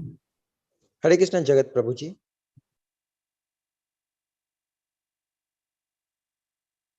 हरे कृष्णा प्रभु जी। हरे कृष्णा जी। हरे कृष्णा प्रभु जी। हरे कृष्ण प्रभु। प्रभु जी, मैं ये जानना चाहता था कि हम क्या माला का जाप उल्टे हाथ से कर सकते हैं? आप लेफ्टी हैं? नहीं, राइटी हैं। तो फिर क्यों नहीं करना चाहते हैं राइट हैंड से? जैसे ऑफिस में जाते हैं, है ना, वहाँ अगर थोड़ा सा फ्री टाइम मिलता है तो काम के साथ साथ मैं कहता हूँ कि अगर जपमाला भी कर सकते हैं उस समय हम। अरे तो आप तो मल्टी टैलेंटेड हैं, लेफ्ट हैंड से माला, राइट हैंड से लैपटॉप। ऐसा हो सकता है, ऐसे पॉसिबल है, कर सकते हैं ऑफिस में या पॉसिबल तो है करना, पर नहीं करना चाहिए। तो अच्छा, नहीं करना चाहिए। जब हम माला कर रहे हैं तो सिर्फ माला पे ध्यान लगाएं, क्योंकि कहते हैं कि जब हम माला कर रहे हैं तो हम अपनी जीभा पे भगवान को निमंत्रण दे रहे हैं। तो तो जीभा पे भगवान को निमंत्रण दे रहे हैं, तो उस पे उसी में ध्यान लगा के करिए। अच्छा, ऐसे जैसे कहीं मार्केट में जा रहे हैं या कहीं जा रहे हैं तो रास्ते में नहीं करना चाहिए? नहीं, मंदिर। रास्ते में आप हैं तो आप तो सिर्फ चल रहे हैं ना, और कुछ नहीं कर रहे हैं। हाँ जी। कर सकते हैं, पर एक तरफ माइंड आपका जो है वो काम में लगा हुआ है, तो दूसरी ओर आप ध्यान कैसे देंगे? आप क्या बोल रहे हैं उस पर?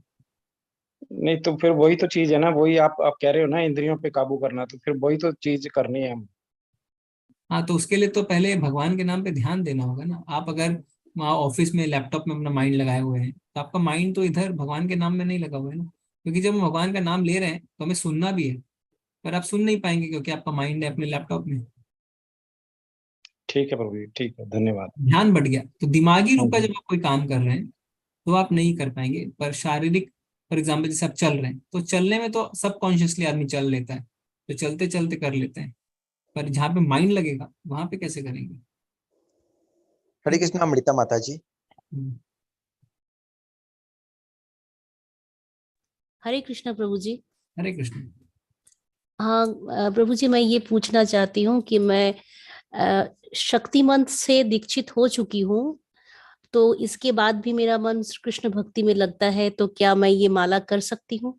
जी जी, कोई भी इस माला को कर सकता है, कोई मनाही नहीं है। धन्यवाद प्रभु जी। हरे कृष्ण। हरे कृष्णा राहुल प्रभु जी।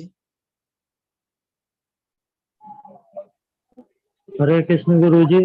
हरे कृष्ण प्रभु।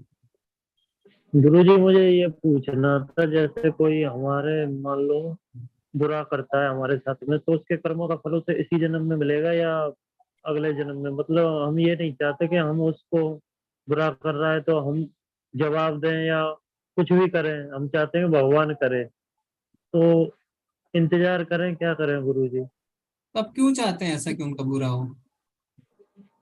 गुरुजी, जब कोई हमारा बुरा चाहता है, हमें परेशान करता है, तो अंदर से आत्मा परेशान हो जाती है गुरुजी। तो आप भी तो तो हम किसी के चाहते हैं कि कारण, तो हम आप उन्हें कोई किसी के जवाब साथ, चाहते हैं, भगवान जवाब दे साहब। तो आपको क्यों चिंता करनी है भगवान उनके साथ क्या करेगा? आपके लिए भी तो कोई ऐसा सोच रहा होगा ना। क्योंकि अगर आपके साथ बुरा हो रहा है तो आपने तो कोई बहुत ही अच्छे कार्य करके नहीं रखे हैं, इसीलिए बुरा हो रहा है। तो कोई दूसरा भी सोच तो रहा होगा सर, इसके साथ बुरा हो, इसके साथ बुरा, सभी तो ऐसा बस, सोचेंगे। तो हम सर यही जानना चाहते हैं गुरुजी कि ये पिछले जन्म का हमारा वो है, हमारे हाँ, साथ बुरा हो रहा है, या इसी जन्म का है? समझ में नहीं आता है कुछ। किसी भी जन्म का होगा, आपको समझने की कोई आवश्यकता है भी नहीं। आज ही तो हमने पढ़ा, कर्मों की जटिलता को जानना कठिन है। तो अच्छा अगर गुरुजी। हो रहा है बुरा, तो ये निश्चित है कि हमारे जन्म, हमारे पूर्व कर्म है, ये निश्चित है, इसमें कोई डाउट नहीं है। तो तो दूसरे हमें को, सिर्फ इससे ध्यान हटाना है बस, कुछ भी हो जो हो रहा है होने देना चाहिए, बस प्रभु पे ध्यान लगाएं। हाँ, प्रभु पे ध्यान लगाइए। जो हो रहा है वो ठीक हमारे है कर्म है। गुरुजी। जो हमारे साथ बुरा कर रहा है वास्तव में वो बुरा नहीं कर रहा है, वो खाली निमित्त बना है, उसके प्रति द्वेष ना पालें और प्रभु पे ध्यान लगाएं। ठीक है। ठीक है गुरुजी। हरे कृष्ण। हरे कृष्ण। ठीक है प्रभु जी, आज सारे प्रश्न हो गए हैं। जी प्रभु जी, हो गए। आज कोई भक्त नाराज नहीं है नहीं है। कि हमारे प्रश्न नहीं हुए। क्षमा करिए, पहले 3 दिन हमने आपके सारे प्रश्न नहीं लिए तो काफी भक्त नाराज हो गए। प्रभु जी बता रहे थे, तो ये मेरी गलती है, क्योंकि 11 बजते ही मुझे लगता है क्लास बंद कर दूं, पर हम कोशिश करेंगे हम सारे प्रश्न ले लें। ठीक है। तो आप नाराज मत होइए, बने रहिए। कल हम करेंगे 5वां अध्याय। 5वां अध्याय क्या है? कल 5वां अध्याय करेंगे ना। 5वां अध्याय ज्ञान योग, ठीक है। ज्ञान योग में हम देखेंगे कि किस तरीके से, सॉरी, ध्यान, कृष्ण भावना भावित कर्म। आज हमने ज्ञान योग किया। कृष्ण भावना भावित कर्म का अर्थ है कि तीसरे अध्याय में हमने देखा कर्म योग, चौथे अध्याय में हमने देखा आज ज्ञान योग। तो कर्म योग में यानी निष्काम कर्म करना, चौथे अध्याय में ज्ञान यानी ज्ञान से भगवान से जुड़ना। अब 5वें अध्याय में हम देखेंगे कि कैसे ज्ञान, भगवान के पूर्ण ज्ञान में स्थित होते हुए हमें कर्म करना है। यानी तीसरे और चौथे अध्याय को अगर हम मिला दें, तीसरे में कर्म करना है, चौथे में ज्ञान अर्जित करना है, 5वें में क्या है? ज्ञान में स्थित होते हुए कर्म करना, ठीक है। जैसे अर्जुन कहते हैं मैं भक्ति करूं या युद्ध करूं, तो भक्ति हो गया चौथा अध्याय ज्ञान योग, कर्म हो गया, युद्ध हो गया कर्म योग। भगवान कहते हैं दोनों करो, बोले हैं हाँ दोनों करो, यानी ज्ञान में स्थित होते हुए कर्म करो। तो वो है कृष्ण भावना भावित कर्म, जो हम अगले अध्याय में देखने वाले हैं। हरे कृष्ण। आज हम चलते हैं। वांछा कल्पतरुभ्यश्च कृपा सिंधुभ्यैव च पतितानां पावनेभ्यो वैष्णवेभ्यो नमो नमः। अनंत कोटि वैष्णव वृंद की जय, श्रील प्रभुपाद की जय। हरे कृष्ण। सभी को धन्यवाद, प्रणाम। हरे कृष्णा प्रभु जी, धन्यवाद प्रणाम। हरे कृष्णा प्रभु जी, बहुत बहुत धन्यवाद प्रभु जी।